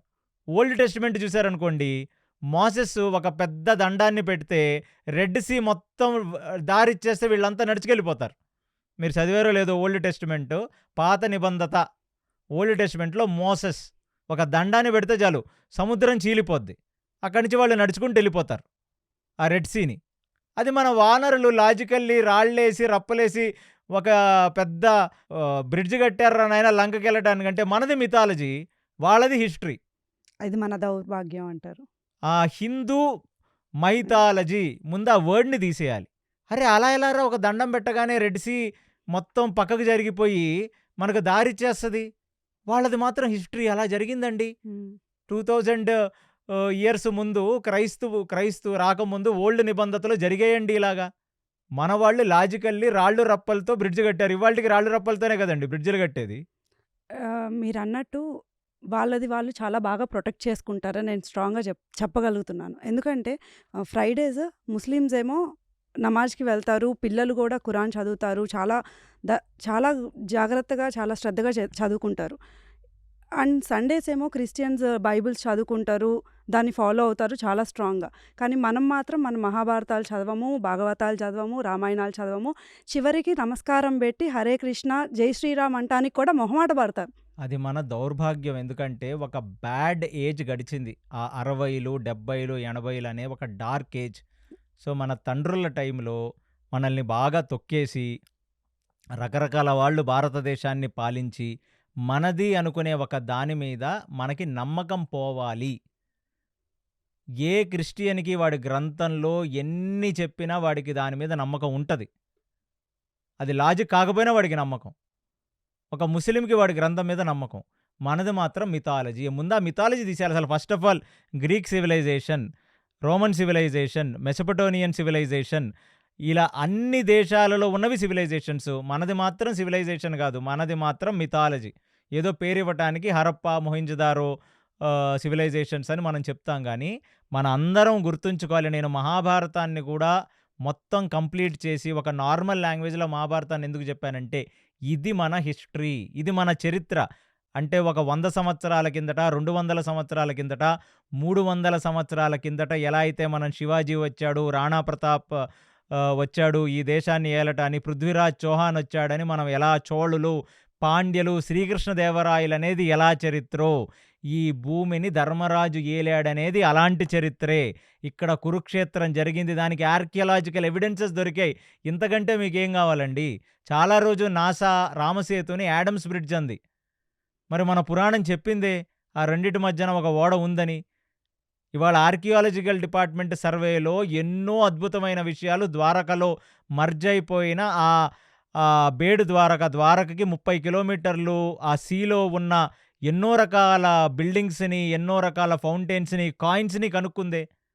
ఇవాళ గోమతి ఎక్కడైతే సముద్రంలో కలుస్తుందో అక్కడ ఆల్మోస్ట్ 50 ఫీట్ తవ్వితే 7-8 లేయర్స్ కింద సివిలైజేషన్స్ బయటపడ్డాయి. ఇవన్నీ ఆర్కియలాజికల్. నేను అందుకే చెప్పా, షికార్పురి రఘునాథరావు. ఈ పేరు బాగా గుర్తుంచుకోండి. హిందువులందరూ రుణపడి ఉండాలి. మైసూరు వాస్తవ్యుడు అసలు ఎటువంటి గవర్నమెంట్ ఫండింగు లేని రోజుల్లో మెరైన్ ఆర్కియాలజీ చేసి ద్వారకని కనుక్కున్నాడు ఆయన. ఇప్పుడు అలోక్ త్రిపాఠి 2025లో ఆయన ఇంకా ఎక్స్కవేషన్స్ చేస్తున్నాడు. ఇది మన చరిత్ర, ఎక్కడో కాదండి. అసలు ఫస్ట్ ఆఫ్ ఆల్ మన దౌర్భాగ్యం ఏమిటంటే, మీరు ఎప్పుడైనా బ్యాంకాక్ వెళ్తే బ్యాంకాక్ ఎయిర్పోర్ట్ పేరేంటి? సువర్ణభూమి. ఆ థాయిలాండ్ రాజుల పేర్లేమిటి? రామా 1, రామా 2. మీరు కంబోడియా ఇలాంటి చోట్ల మీకు గరుడు స్టాచ్యూస్, హనుమంతుడి స్టాచ్యూస్, మన 4 రోడ్ జంక్షన్లో పొలిటీషియన్స్ స్టాచ్యూస్ ఎలా ఉంటాయో అలాగా మన హిందూ గాడ్ స్టాచ్యూస్ ఉంటాయి అక్కడంతా. The biggest temple in the world ఇండియాలో లేదు, కంబోడియాలో అంకూర్ వాట్ ఉంది. ప్రపంచంలో ఎన్నో చేట రాముడు విగ్రహాలు, కృష్ణుడి విగ్రహాలు, శివుడి యొక్క శివలింగాలు బయటపడ్డాయి. ఇక్కడిక్కడ కాదు, ఆఫ్రికాలో, సైబేరియాలో, రష్యాలో, యూరోపియన్ కాంటినెంట్స్లో, ఆస్ట్రేలియాలో వరకు తవ్వుతుంటే అందులోంచి వచ్చాయి. అంటే భూమిని మొత్తం ఏలింది 5000 సంవత్సరాల క్రితం పరీక్షితుడు పిల్లలైన ఈ జన్మేజయుడు తమ్ముళ్ళు సమస్త భూమండలాన్ని ఏలారు. అది హిస్టరీ. 2000 సంవత్సరాల కిందట క్రైస్తు వస్తే, 1500 సంవత్సరాల కిందట మొహమ్మద్ వస్తే, 2500 సంవత్సరాల కిందట బుద్ధుడు వస్తే, దానికి ముందు మోసెస్ వస్తే మనం హిస్టరీ అని ఎలా అంటున్నామో, ఇంకొక 2000 సంవత్సరాల ముందు ఈ భూమి మీద తిరిగారు ఈ పాండవులనే సంగతి ఎప్పుడైతే మీరు చిత్తశుద్ధిగా నమ్ముతారో అప్పుడు మహాభారత రామాయణాలు మీ ఒంటికి పడతాయి. ఎప్పుడైతే వాటి మీద మీకు నమ్మకం కలుగుద్దో అప్పుడు మీ జీవితాల్లో పరివర్తన కలుగుద్ది. ధర్మమునందు పూనిక అంటే ధర్మం అనేది చాలా కాంప్లికేటెడ్ వర్డ్. ఎప్పుడైతే మనకు భగవద్ అనుగ్రహం, భగవంతుడి మీద విశ్వాసం పూర్తిగా కలుగుద్దో ధర్మం అనేది మన మనసుల్లో ప్రచోదనం జరుగుద్ది. అందుకే ధియో యో న ప్రచోదయాత్ అని మనం ఎందుకు గాయత్రిలో అంటామంటే, ఏ సత్యాన్నైతే మనం తెలుసుకుంటే మన మనసుల్లో ఆ సత్యం ప్రకటిస్తుందో, ఆ ధర్మం ప్రకటిస్తుందో అది ధియో యో న ప్రచోదయాత్. భూమండలం మొత్తం మన దేవుడి బొమ్మలు ఉండుండొచ్చు, కానీ అయోధ్య ఓపెన్ చేయడానికి ఇన్నేళ్ళు ఫైట్ చేయాల్సి వచ్చింది మనం. ఇప్పుడు లక్కీలీ మనం చూడగలుగుతున్నాం. అది అసలు మన ఫస్ట్ ఆఫ్ అదృష్టం. ఆల్ మీరందరూ ఒకటి అర్థం చేసుకోవాల్సింది ఏంటంటే, భారతదేశం ఒక్క దేశమే ఈ భూమండలం మీద 700 సంవత్సరాల తుర్కీయులు, ఓ 300 సంవత్సరాలు, 350 సంవత్సరాల బ్రిటిష్ పాలన తర్వాత కూడా హిందూయిజం మెజారిటీ రిలీజియన్గా ఉంది ఈ ఒక్క దేశంలోనే. ఇంకా వేరే ఏ దేశాల్లో కూడా వాళ్ళ రిలీజియన్ లేదండి. Correct. వాళ్ళందరూ ఐదర్ క్రైస్తవులు అయ్యారు, ఐదర్ ముస్లిమ్స్ అయిపోయారు. ఇండోనేషియా చూడండి, ఉమ్. అఫీషియల్లీ ఒక ముస్లిం కంట్రీ అది, కానీ వాళ్ళ కల్చర్లో రామాయణ భారతాలు ఉన్నాయి, ఉమ్. వాళ్ళ డ్రామాస్లో ఉన్నాయి. సో ఏ దేశం మీదైనా ఈ మొహమ్మదీయులు వచ్చారో ఆ దేశం మొత్తం కూడా వాళ్ళు కన్వర్ట్ చేసేయగలిగారు. ఏ దేశాలనైతే ఈస్ట్ ఇండియా కంపెనీ ఏలిందో, ఏ దేశంలోకైతే ఫ్రెంచ్, పోర్చుగీస్ కాలనీస్ వచ్చాయో, ఆఫ్రికన్ కంట్రీస్లో చూడండి, వాళ్ళేం క్రిస్టియన్స్తో పుట్టిన వాళ్ళు కాదు. ఈ అబ్రహామిక్ రిలీజియన్స్ ముందు పీకన్ రిలీజియన్స్ అనేవాళ్ళు. వాళ్ళు అడవి దేవతలని, చెట్లని, కొమ్మలని, పసుపుని, నీళ్లని వాటిని పూజించేవాళ్ళు వాళ్ళంతా. అక్కడికి వెళ్ళి వాళ్ళందరినీ మార్చారు. ఒక్క దేశమే. దీని గ్రేట్నెస్ ఏంటంటే, ఎన్ని కన్వర్షన్స్ జరిగినా ఇవాళకి క్రిస్టియన్ అనేది ఒక మైనారిటీ రిలీజియనే, ఇవాళకి ముస్లిం అనేది ఒక మైనారిటీ రిలీజనే.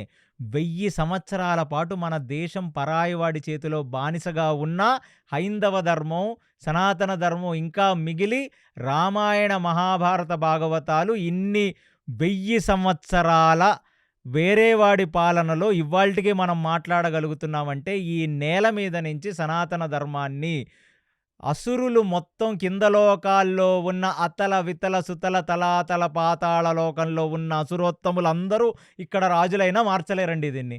బ్రిటిష్ వాడు తుర్కీయులు కాదు, మొత్తం అసురులు పైకొచ్చి రాజులు, పొలిటీషియన్స్, చక్రవర్తులు అయిపోయి కొన్ని లక్షల మిషనరీస్ ఇక్కడికొచ్చినా ఈ దేశాన్ని మార్చలేరు. అది మనం చూపించాం.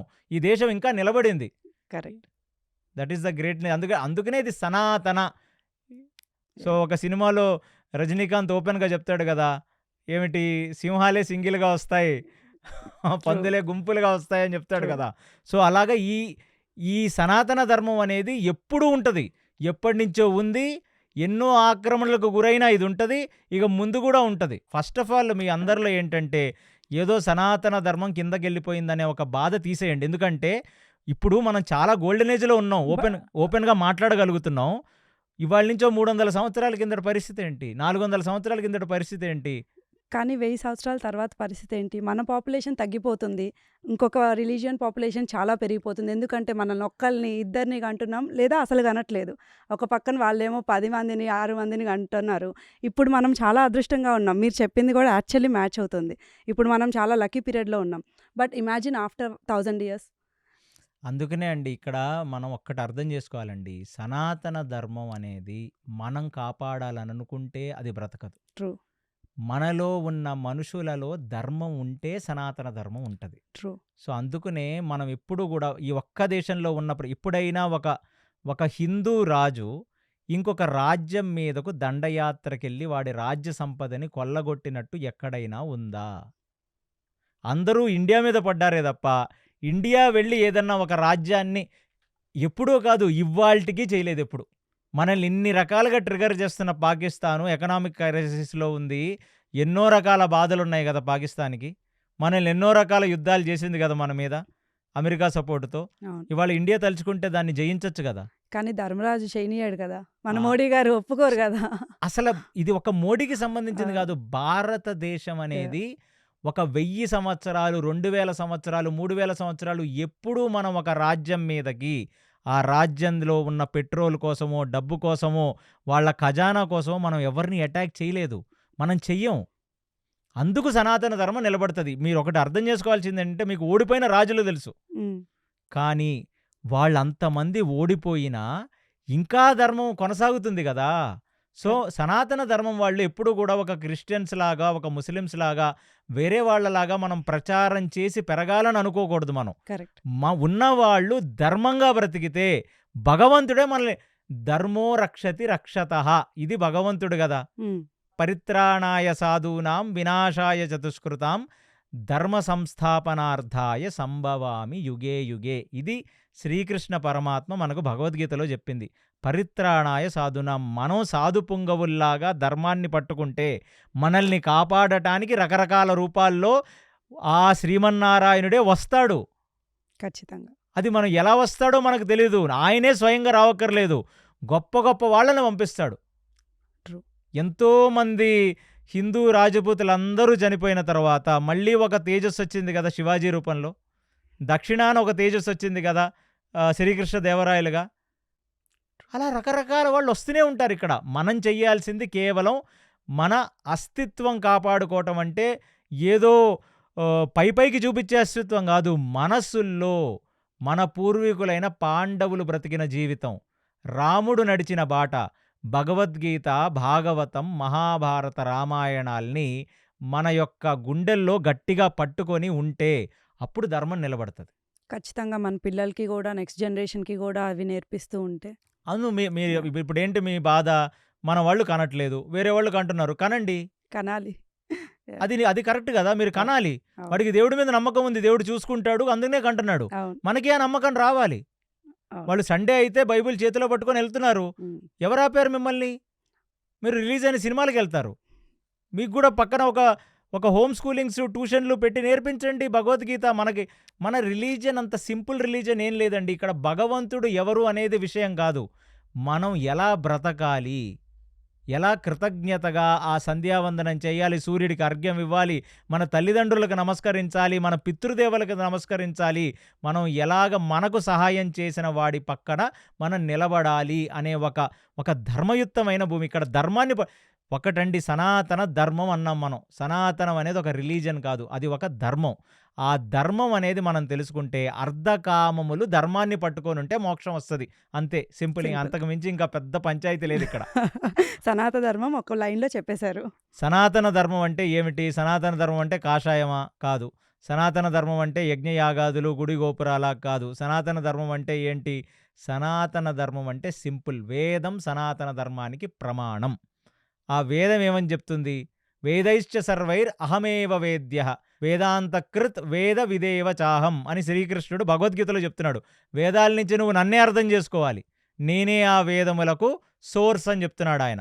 అలాంటిది ధర్మాన్ని నువ్వు ముందు పట్టుకో, ఆ ధర్మాన్ని అర్థం చేసుకో. ఆ ధర్మాన్ని అర్థం చేసుకోవడానికి భాగవతం ఉంది, భగవద్గీత ఉంది, మహాభారతం ఉంది, రామాయణం ఉంది. అంతే, ఇంక అంతకు మించి ఏం లేదు, కాంప్లికేషన్ లేదు ఇక్కడ. అక్కడ ఆ ధర్మాన్ని అర్థం చేసుకొని, ఆ అర్థము అంటే నీ సంపాదన, ఆ కామము నీకు కావలసినవన్నీ, ఈ ధర్మాన్ని పట్టుకొని అర్థకామములుంటే అలా నువ్వు బ్రతికితే నీకు మోక్షం వస్తుంది. ఇది కృష్ణుడు గ్యారంటీ ఇస్తున్నాడు. ఇది అదే సనాతన ధర్మం. స్టాంప్ వేసి ఇచ్చేశారు. అంతే, కృష్ణుడు స్టాంప్ వేసి ఇచ్చేశాడు, నేను మీకు చెప్తున్నాను అంతే. అది నెక్స్ట్ క్వశ్చన్. కర్ణుడు అర్ధరథి అని కృపాచార్యులు వారు, భీష్మాచార్యులు వారు అనటం ఎంతవరకు కరెక్ట్? అంటే అతన్ని మరీ కించపరిచినట్లేదా? ఫస్ట్ ఆఫ్ ఆల్, మళ్ళీ మీరు తనుజ గారు, మీరు అడిగే క్వశ్చన్లు ఎలా ఉంటాయంటే కొన్నిసార్లు చాలా లౌకికంగా క్వశ్చన్లు అడుగుతున్నారు. బట్ నో ప్రాబ్లం, మీ ఏజ్కి మీరు అంత లౌకికంగా క్వశ్చన్ అడగచ్చు. ఇప్పుడు కూడా అండి, మీరు మంచివాళ్ళు కాదు అని నాకు తెలిస్తే నేను ఎప్పుడూ కూడా బయటికి మిమ్మల్ని దూషించను. అది సనాతన ధర్మం. నాకు తెలుసు మీరు మంచివాళ్ళు కాదు అని. అయినా సరే ఎంతో అవసరమైతే తప్ప నేను మీ ముఖం మీద మీరు మంచివాళ్ళు కాదు అని నేను చెప్పను. మంచి 10 మందికి వినపడేటట్టుగా చెప్పాలి, చెడు చెవులో చెప్పాలని ఒక సామెత ఉంది. అందుకనే మన సమాజంలో ఎప్పుడు నెగిటివిటీ లేదు. వీడిలాగా, వాడిలాగా, ఆ అమ్మాయి ఇలాగా, వీళ్ళ ఫ్యామిలీ అలాగా, ఇలాంటివి ఎప్పుడు ఎంటర్టైన్ చేయలేదు. ఇదంతా మోడర్న్, పని పాట లేకుండా పిచ్చాపాటి కబుర్లు చెప్పుకొని ఇప్పుడు వచ్చాయి అవన్నీ. ఒకళ్ళు ఎంత చెడ్డవాళ్ళైనా, మన కుటుంబంలో అలాంటి వాళ్ళు ఉన్నా, మనం ఒక మాట అంటే మన అమ్మలు ఏమంటారు? ఛీ, అలా అనకు పెద్దవాళ్ళని అని ఒక మాట అనేసి వెళ్ళిపోతారు కదా పెద్దవాళ్ళు. అవునా? మనల్ని క్రిటిసైజ్ చేసే అవకాశం ఇచ్చేవాళ్ళు కాదు మీరు చూస్తే చిన్నప్పుడు. ఏంటంటే ఇక్కడ ఒక మనిషిలో ఉన్న మంచి మాత్రమే చూడాలి తప్ప చెడు మనకి సంబంధం లేదు. ఎందుకంటే ఆ చెడు మనం బయటికి చెప్తే వాడు చెడు విని 10 మంది ఓ ఇలా కూడా చేయొచ్చా, ఓహో ఇది కూడా జరుగుతుందా సమాజంలో, ఓహో ఇలా కూడా ప్రవర్తించచ్చా అని సమాజం పాడవుతుందనే ఒక సోషల్ సివిక్ సెన్స్ తెలిసిన ఒక కల్చర్ అండి మనకి. ఇప్పుడు సోషల్ మీడియా పెరిగిపోయి టీవీ ఛానళ్ళు, సినిమా వాళ్ళు చూపిస్తున్న ఆ పనికి మాలిందంతా పాపం అమాయకులైన ప్రజలు నేర్చుకొని వాళ్ళు నాశనం అయిపోతున్నారే తప్ప, అసలు నిజంగా సినిమా, సీరియళ్ళు, ఈ పనికి మాలిన టాక్సిక్ సోషల్ మీడియా లేకపోతే ఇంత దారుణంగా జనాలు పాడైపోరు. బూతులు తిడితే లీడర్లు అవుతున్నారు కదండి ఇప్పుడు. బూతులు తిడితే లీడర్లు అవుతున్నారు. అది ఏం చెప్తాం? అలాంటి దుర్భాషలు ఆడకూడదు, ఒక వయసుకి గౌరవం ఇవ్వాలి. ఇలాంటి అదే కదా నేను అంటుంది. ధర్మం అంటే ఏమిటిది? ఇవాళ ఏంటి, శివుడు గొప్ప, విష్ణువు గొప్ప, దుర్గ గొప్ప, ఇది మనకు పంచాయతీ. అవును, అది కాదే పంచాయతీ ఎప్పుడు కూడా. అందుకే చెప్పాను, ఇక్కడ దేవుడు ఎవరు అనేది సెకండరీ. జీవితం ఏమిటి, జీవిత విధానం ఏమిటి, మనమేమిటి, మంచి ఏమిటి, చెడేమిటి, ఇది ప్రధానం. ఇది సనాతన ధర్మం. అది మాట్లాడం మనం. మనకి కాంట్రవర్సీస్ కావాలి ఇప్పుడు. సో అందుకు నేను అనేది ఏంటంటే, భీష్ముడు లాంటి వ్యక్తి నోరు తెరిచి అంత ధర్మాత్ముడు ఒకడిని అర్ధరథి అన్నాడంటే కోపంతో అంటాడా, చేతగాక అంటాడా, అసూయతో అంటాడా, జలసీతో అంటాడా? ఎంతైనా అందులో నిజం ఉంటేనే అతను అంటాడు. మీరందరూ అదేదో చిన్న మాట అనుకోవద్దు. అతను అర్థమైంది, శ్రీకృష్ణుడు వచ్చాడు. శ్రీకృష్ణుడు వచ్చి రాయబారం చేసినా వీళ్ళు వినలా. దుర్యోధనుడు మాట్లాడితే పెట్టిరేగిపోతున్నాడు కర్ణుడిని చూసుకొని వారికి రెడీ అవుతున్నాడు. ఎప్పుడన్నా లేచి ఒక విషయం, మంచి విషయం చెప్దామని భీష్ముడు, ద్రోణాచార్యుడు ఆ సభలో ఆ గుడ్డివాడైన ధృతరాష్ట్రుడికి వాళ్ళ మనవడు అయిన ఈ దుర్యోధనుడికి చెప్తే మధ్యలో కర్ణుడు వచ్చేస్తుంటాడు. సో మీరందరూ ఏమనుకుంటారంటే ఏదో ఒక లౌకిక న్యాయం, మధ్యలో వస్తున్నాడు కాబట్టి మూసుకు కూర్చోరా పూల చొక్కా అన్నట్టు కర్ణుడిని అరే నువ్వు పెద్ద మాట్లాడేది ఏంట్రా మూసుకు కూర్చోరా అర్ధరది అన్నారనేది మీ అపోహ. అలా కాదు. అందుకనే మహాభారతం క్లీన్గా చదవండి.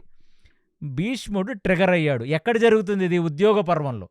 ఏమిటంటే మనం చాలా గొప్ప, మనం వాళ్ళని అలా కొట్టేయగలం, మనం ఇలా కొట్టేయగలం, చించేస్తాం మనం వెళ్ళి యుద్ధానికి వెళ్ళి అని పోనీ ఆ ముసలాయన భీష్మ పితామహ మార్చుకుందామని ప్రయత్నిస్తుంటే దుర్యోధనుణ్ణి మధ్యలో లేచి వీళ్ళు ఎప్పుడు అంతే negative people, negative old people, old toxic people you know, వీళ్ళకి మాట్లాడితే పాండవులంటే ఇష్టం మిత్రమా, వీళ్ళు ఊరికే నిన్ను భయపెడుతున్నారు అంతే అని చెప్పి అసలు దుర్యోధనుడు లాంటోడు మనసే అది మార్చడం చాలా కష్టం. దానికి 10 మంది శంఖమే సూదుతుంటారు. కృపాచార్య, ద్రోణాచార్య, భీష్మాచార్య, విదుర, సంజయ్ అందరూ ఊదినా వాడికి అంత ఊదితే ఇంత తినపడుతుంది వాడికి లైట్గా. అప్పుడప్పుడు గెస్ట్ అపీరెన్స్గా మైత్రేయ ఋషి, అప్పుడప్పుడు గెస్ట్ అపీరెన్స్ కింద పరశురాముడు, మైత్రేయ ఋషి, వ్యాస భగవానుడు, రకరకాల వాళ్ళు వచ్చి వీళ్ళని కౌన్సిలింగ్ చేస్తూ ఉంటారు. అరే మార్రా అని. అందరిదీని పోన్లే కొంచెం మారదాం అని ఒక్క స్టెప్పు ముందేసిన దుర్యోధనుడిని కర్ణుడు వెనక నుంచి లేచి ఊరుకో all this bloody toxic old people you know, వీళ్ళంతా చెప్తే మనం వింటామేమిటి అని ఇలా మాట్లాడేసరికి అప్పుడు మీ దృష్టిలో ఏంటంటే ఓహో ఇదంతా తట్టుకోలేక భీష్ముడు అర్ధరది అన్నాడు అని మీరు కంక్లూజన్కి వచ్చారు. అందుకనే మహాభారతం మళ్ళీ ఉద్యోగ పర్వం చూడండి, ఇదంతా కర్ణుడి ఫ్యాన్స్. అప్పుడు లేచి భీష్ముడు అంటే ప్రతిసారి మారుద్దామన్న ప్రయత్నం చేస్తుంటే ఆయనేమో అగ్నిలో నీళ్లు పోస్తాడు. పోనీ దుర్యోధనుడు మనసులో ఉన్న ఆ జలసి అనే ఒక అగ్ని మనం ఎలాగన్నా ఆపేద్దామని నీళ్లు పోస్తుంటే భీష్ముడు వీడొచ్చి మళ్ళీ పెట్రోల్ పోస్తాడు. అప్పుడు ఇక భీష్ముడికి బాగా ట్రిగర్ అయ్యి అరే నువ్వు మూసుకు కూర్చోరా పూల చొక్క, నీకేమీ తెలియదు, నువ్వు ఒక్క యుద్ధం కరెక్ట్గా చేయలేదురా, నువ్వు ఆ మాటికి వస్తే ఎక్కడ పడితే అక్కడ పారిపోతూ వచ్చావు, ఎప్పుడు పడితే ఇప్పుడు అర్జునుడి చేతిలో ఓడిపోతూ వచ్చావు, నువ్వు మాట్లాడకు, నిన్ను చూసుకొని నువ్వే 10th అలా పాస్ అయినోడివి, నువ్వు నీ పేపర్ చూసి కాపీ కొడదాం అనుకుంటున్నాడు ఈ దుర్యోధనుడు. నువ్వు మనసులో చెప్పాలా, అరే నేనే చాలా కష్టపడితే కానీ 40 మార్క్స్ కరెక్ట్గా రావురా, 41, 42 బ్యాచ్ మనం, నువ్వు నన్ను చూడటం కన్నా ఇంకెవరిదన్నా చూసుకుంటే నువ్వు బాగా రాయొచ్చురా అని చెప్పాలి కదా కర్ణుడు. వాడు చెప్పడు, వాడిని చూసి రెడీ అయిపోతుంటాడు ఈ దుర్యోధనుడు. సో అందుకనే అక్కడ లేచి భీష్ముడు ఏమన్నాడంటే ఒరే నువ్వు అర్ధరతివి, నువ్వు అసలు మాటలు మాట్లాడకూడదు నువ్వు ఈ సభలో అంటే అక్కడ మీ అందరికీ ఏమర్థమైందంటే తాతగారు ముసలాయన పేషెన్స్ కోల్పోయి ఇలాగన్నాడు అని మీకు అర్థమైనట్టుంది. దాన్ని వ్యాలిడేట్ చేయటానికి అప్పుడు కర్ణుడు నెక్స్ట్ డైలాగ్ ఏంటి, నన్ను అర్ధరది అంటావా నువ్వు, వాట్ యు కాల్ మీ అర్ధరది అని చెప్పి నేను కాదురా నువ్వే అర్ధరది అన్నాడు భీష్ముడిని. అప్పుడు పక్క నుంచి ద్రోణాచార్యుడు వాళ్ళు లెగిశారు. ఆయననే ఇప్పుడు మీరు బాగా చదవగలరా లేదా, ఇప్పుడు మీరు ఎన్ని కథలన్నా చెప్తారు. తనుజ గారు వచ్చి ఓహో నేను సూపర్ అండి అదే, మీ 7th క్లాస్ టీచరో 10th క్లాస్ టీచరో వచ్చిందనుకోండి, అప్పుడు మనం ఏమంటాం, ఏమమ్మా కరెక్టేనా ఈ తనుజ నిజంగానే క్లాసులో స్టూడెంటేనా, ఇవి కరెక్ట్గా చదివిందా అని అడుగుతాను నేను. అప్పుడు మీ టీచర్ చెప్పింది నమ్ముతానా, మీరు చెప్పింది నమ్ముతానా? టీచర్ చెప్పిందే నమ్ముతారు. అందుకు ద్రోణాచార్యుడు లేచాడు అక్కడ ఉద్యోగ పర్వంలో. లేచి కర్ణుడిని పెద్ద ఆయన్ని పట్టుకుని నువ్వు అర్ధరది అన్నావా, నేను చెప్తున్నాను రా నీకు విద్య నేర్పించినండి నేను, నువ్వు నిజంగా అర్ధరదివే, ఇది కోపంతో అన్న మాటలు కావు, నీలో కొన్ని ప్రాబ్లమ్స్ ఉన్నాయి, నువ్వు ఫస్ట్ అది అర్థం చేసుకో. నెంబర్ 1, నువ్వు ఎప్పుడూ కూడా పక్కవాడిని తీసి పడేస్తావు. వీడంతా వాడంతా, వాడు ఆఫ్టర్ ఆల్, వీడి దగ్గరే ఉంది, వీడు ఓన్లీ 10 crores, వాడు 40 crores, మనం 200 crores. ఇదొక రకమైన అహంభావన కర్ణుల్లో ఎప్పుడూ ఉంటుంది. వీడంతా వాడంతా అనే ఒక మనస్తత్వం. మహారథులకి పక్కవాడిని కింద చేసి వాళ్ళెల్లరు. ఇది అందుకనే మీరు ఉద్యోగ పర్వంలో ఇప్పుడు నేను ఏదైనా చెప్తే ఏముందిలేండి మీకు న్యాచురల్లీ కర్ణుడు అంటే నచ్చడు కాబట్టి మీరు ఇలాంటివి చెప్తారంటారు. అందుకనే మీ దగ్గర చాట్ జీపీటీ, జెమిని ఇట్లాంటివి ఏమన్నా ఉంటే వాటిలో కొట్టుకొని చూడండి. Udyoga Parva where Dronacharya is telling Karna that he is అర్ధరది అని కొట్టుకొని చదువుకోండి. అది ఎక్కడో ఏ శ్లోకం మొత్తం అన్నీ వస్తాయి. ఆయన నేనన్నా 2-3 రీజన్స్ చెప్పాను నా పాడ్కాస్ట్లో, ఆ ఎపిసోడ్లో ఆయన ఒక 5-6 చెప్పాడు. ఆయన ఫస్ట్ చెప్పింది ఏంటంటే వరే నీకు పక్కవాడిని అంచనా వేయటం రాదు, వాడు ఏంటి, వాడి బాణాల స్ట్రెంగ్త్ ఏమిటి, వాడి ధనస్సు స్ట్రెంగ్త్ ఏమిటి, వాడు ఎవరి దగ్గర నేర్చుకున్నాడు, నో నేను వాడిని ఎలాగన్నా ఓడిచ్చేస్తానని వెళ్తావు. నెంబర్ 1. నెంబర్ 2, పనికి మాలిన ప్రగల్భాలు పలుకుతావు. ఇది మనం యుద్ధంలో కూడా చూసాం. హే వాడినా హాఫ్ డేలో కొడేస్తాను, వీడినా ఏ ఒక గుద్దు గుద్దితే అరగుద్దు వేస్ట్ అయిపోద్ది వాడినైతే, నేను అసలు గుద్దాలనుకోవట్లేదు వాడిని. ఇలాంటి మాటలు నువ్వు మాట్లాడుతావు. Over confidence. ఒకటి పక్కవాడి శక్తిని అంచనా వేయకపోవటం, 2 ఓవర్ కాన్ఫిడెన్స్, ఇక 3 ల్యాక్ ఆఫ్ అటెన్షన్. పోనీ అది ఇది చేసి లోపలికి దూరితే ఫోకస్డ్గా యుద్ధం చేయవు, తీక్షణంగా చూడవు, ఏదో డిస్ట్రాక్టెడ్గా ఉంటావు నువ్వు. ఇవన్నీ కలిపి భీష్ముడు, ద్రోణాచార్యుడు అసలు నోట్లోంచి అబద్ధం చెప్పరు. ఒకడు నిజంగా గొప్పవాడైతే గొప్పవాడని పొగుడుతారు, కాదంటే కాదని పొగుడుతారు. అలాంటి భీష్మాచార్యులు రాజసూయాగం అంతా అయిపోయిన తర్వాత ధర్మరాజు అడిగాడు, ఎవరికండి అగ్రపూజ చేయాలి ఇక్కడ అని. అగ్రతాంబూలం ఎవరికి ఇవ్వాలి, అగ్రపూజ ఎవరికి చేయాలని అడిగితే, అందరికంటే వయసులో పెద్దవాడు భీష్ముడే కదా, నాకేమని చెప్పచ్చు కదా, ఎవరు అడ్డుగుడు రారు ఆయనకి ఇవ్వమంటే, కృష్ణ పరమాత్మకి ఇవ్వండి అని చెప్పాడు. ఆయన నోటి వెంట అబద్ధం అనేది రాదు, ద్రోణాచార్యుడి నోటి వెంట అబద్ధం అనేది రాదు. ఇద్దరు ధర్మానికి ప్రతిరూపాలు వాళ్ళు. అలాంటి వాళ్ళు పాపం కష్టపడి ఆ కురు సామ్రాజ్యంలో ఉన్న ఈ దౌర్భాగ్యుడిని బాగు చేసుకుందామని ప్రయత్నించి ఆ కర్ణుడు చేసిన పెంటకి ఇద్దరు బలైపోయారు అంతే. సో నేనైతే 3-4 కారణాలే చెప్పాను, కానీ మీరు వ్యాసభారతం చదవండి. మీకు చదివే ఓపిక లేకపోతే ఏదైనా ఏఐ టూల్స్ వాడి ఆ మహాభారతంలో క్వశ్చన్లు అడగండి. మీకు కరెక్ట్గా ఎన్ని చెప్పాడు కర్ణుడు అర్ధరథి అనటానికి వ్యాలిడేషన్ ఒక టీచర్ సర్టిఫికేట్ ఇచ్చాడు. Yes, this fellow is really ardharatha. So last question, Kunti కర్ణుడి దగ్గరికి వెళ్ళి పాండవులు మీ బ్రదర్స్ అని చెప్పింది. అదే మాట పాండవుల దగ్గరికి వెళ్ళి కర్ణుడు మీ అన్న అని చెప్పుండుంటే యుద్ధం జరిగేది కాదు కదా, ఇంత ప్రాణ నష్టం జరిగేది కాదు కదా. సో కుంతి పాండవులను ఎక్కువ ప్రేమించి కర్ణుడిని తక్కువ ప్రేమించిందని అనుకోవచ్చా? ఎలా వస్తాయండి మీకు మళ్ళీ ఇలాంటి క్వశ్చన్స్ అన్నీ? ఇవన్నీ మీకు వచ్చిన క్వశ్చన్సా, ప్రేక్షకులు అడిగిన క్వశ్చన్స్ అడుగుతున్నారు మీరు? ఇదైతే నా క్వశ్చనే. సో ఫస్ట్ ఆఫ్ ఆల్ ఏంటంటే, కృష్ణుడికి భక్తులు కుంతి, కృష్ణుడికి భక్తులు పాండవులు. అయినా వాళ్ళల్లో ఇంకా ఏదో ఒక తప్పు ఉండి ఉంటుంది, అది ఎతికి మనం బయటికి తీయాలి. ఏదో అలా ఎలా అందరూ బాగుంటారు, ఎక్కడో అక్కడ గ్రే ఏరియాస్ ఉంటాయి కదా, ఖచ్చితంగా చంద్రుడికే ఏదో ఒక చిన్న మచ్చ ఉన్నట్టు వీళ్ళల్లో కూడా ఏదో ఒక మచ్చలు ఎతకాలనే ప్రయత్నం ఇదంతా. మీతో ఇంకా వాళ్ళ గురించి తెలిసేలాగా చేయాలి ప్రజలకి అని నా అంటే మీకు కూడా ఉంది కదా ఈ క్వశ్చన్, పోన్లేండి. కానీ సరే, ఇప్పుడు మళ్ళీ ఈ క్వశ్చన్కి నేను చాలా సింపుల్ ఆన్సర్ ఇస్తాను. కుంతి కర్ణుడి దగ్గరికి వెళ్ళి, నాయన నా పిల్లల జోలికి రావద్దు అని అడిగినట్టుగా మనకు చాలా సినిమాలు, చాలా సీరియళ్ళు చూపించాయి. అందుకనే చెప్పాను, మహాభారతాన్ని ఒక వరుస క్రమంలో చదవాలి. ఉద్యోగ పర్వంలో కృష్ణ రాయబారంతో పాటు రకరకాల రాయబారాలు నడిచాయి. ఫైనల్లీ కృష్ణ రాయబారం నడిచింది, అది కూడా ఫెయిల్ అయిపోయింది. కృష్ణ రాయబారం కంప్లీట్లీ ఎప్పుడు ఫెయిల్ అయింది అంటే, ఆయన్ని బంధిద్దామని వీళ్ళందరూ అనుకున్నా కృష్ణుడు లేచి తన యొక్క విశ్వరూపాన్ని చూపించి ధృతరాష్ట్రుడికి కూడా కళ్ళిచ్చి చూపించి, వరే మీరందరూ ఆఫ్టర్ ఆల్ గాళ్ళరా, నేను ఆల్మోస్ట్ ఈ భూమి మొత్తాన్ని వరించేవాడిని, నేనే పరమాత్మని అని చెప్పి బయటికి వెళుతున్నప్పుడు కర్ణుడి యొక్క భుజాల మీద చెయ్యేసి కర్ణుడిని తన రథం మీద తీర్చుకొని వెళ్ళి, ఎందుకు నాయన ఇదంతా చేస్తున్నావు, నువ్వు ఆ ధర్మరాజు యొక్క అన్నవి, నువ్వు ఒక్కడి వీటి వైపు వచ్చేస్తే ఈ దుర్యోధనుడికి కాన్ఫిడెన్స్ ఉండదు, ఇక యుద్ధం చేద్దామన్న కాన్ఫిడెన్స్, కాబట్టి 18 అక్షోహిణి సైన్యం బ్రతికిపోతుంది అని చెప్పి కర్ణుడిని కన్విన్స్ చేసే ప్రయత్నం కృష్ణుడు చేస్తే, కర్ణుడు లాజికల్ చెప్పాడు, కాలం చూడు, గ్రహాలు చూడు, శకునాలు చూడు, ఖచ్చితంగా ఒక పెద్ద క్షయం వస్తుంది, ఖచ్చితంగా జనాలందరూ చచ్చిపోతారు అని చెప్పుకుంటూ వచ్చాడు. అప్పుడు కృష్ణుడు వెళ్ళిపోయాడు. ఎక్కడికి?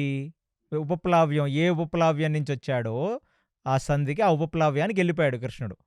వెళ్ళిపోయిన తర్వాత విదురుడు వచ్చి కుంతితో, ఎందుకంటే వాళ్ళు అరణ్యవాసం చేస్తున్నంతసేపు విదురుడి యొక్క సంరక్షణలో కుంతి ఉంది ఆయన దగ్గర. సో అక్కడ విదురుడు వచ్చి, అమ్మా కుంతి, కృష్ణుడు ఆఖరికి కర్ణుడిని తీసుకొని వెళ్ళి, కర్ణుడు వల్ల యుద్ధం జరుగుతుంది కాబట్టి ఆ కర్ణుడు ఒక్కడు మనసు మార్చుకొని పాండవుల వైపొస్తే 18 అక్షోహిణుల సైన్యం మిగిలిపోతారు, ఇంత యుద్ధం జరగదు, ఇంతమంది చచ్చిపోరని ప్రయత్నిస్తే అక్కడ కూడా విఫలమైపోయింది. కర్ణుడు మాట వినలేదంటే ఈ యుద్ధం ఎలాగన్నా ఆపాలి, ఆపితే భూమి మీద చాలామంది బ్రతుకులు నిలబడతాయి, ఎంతోమంది ఆడవాళ్ళు వైధవ్యంలో ఉండరని ఒక స్త్రీమూర్తిగా తను వైధవ్యంలో బాధపడుతుంది.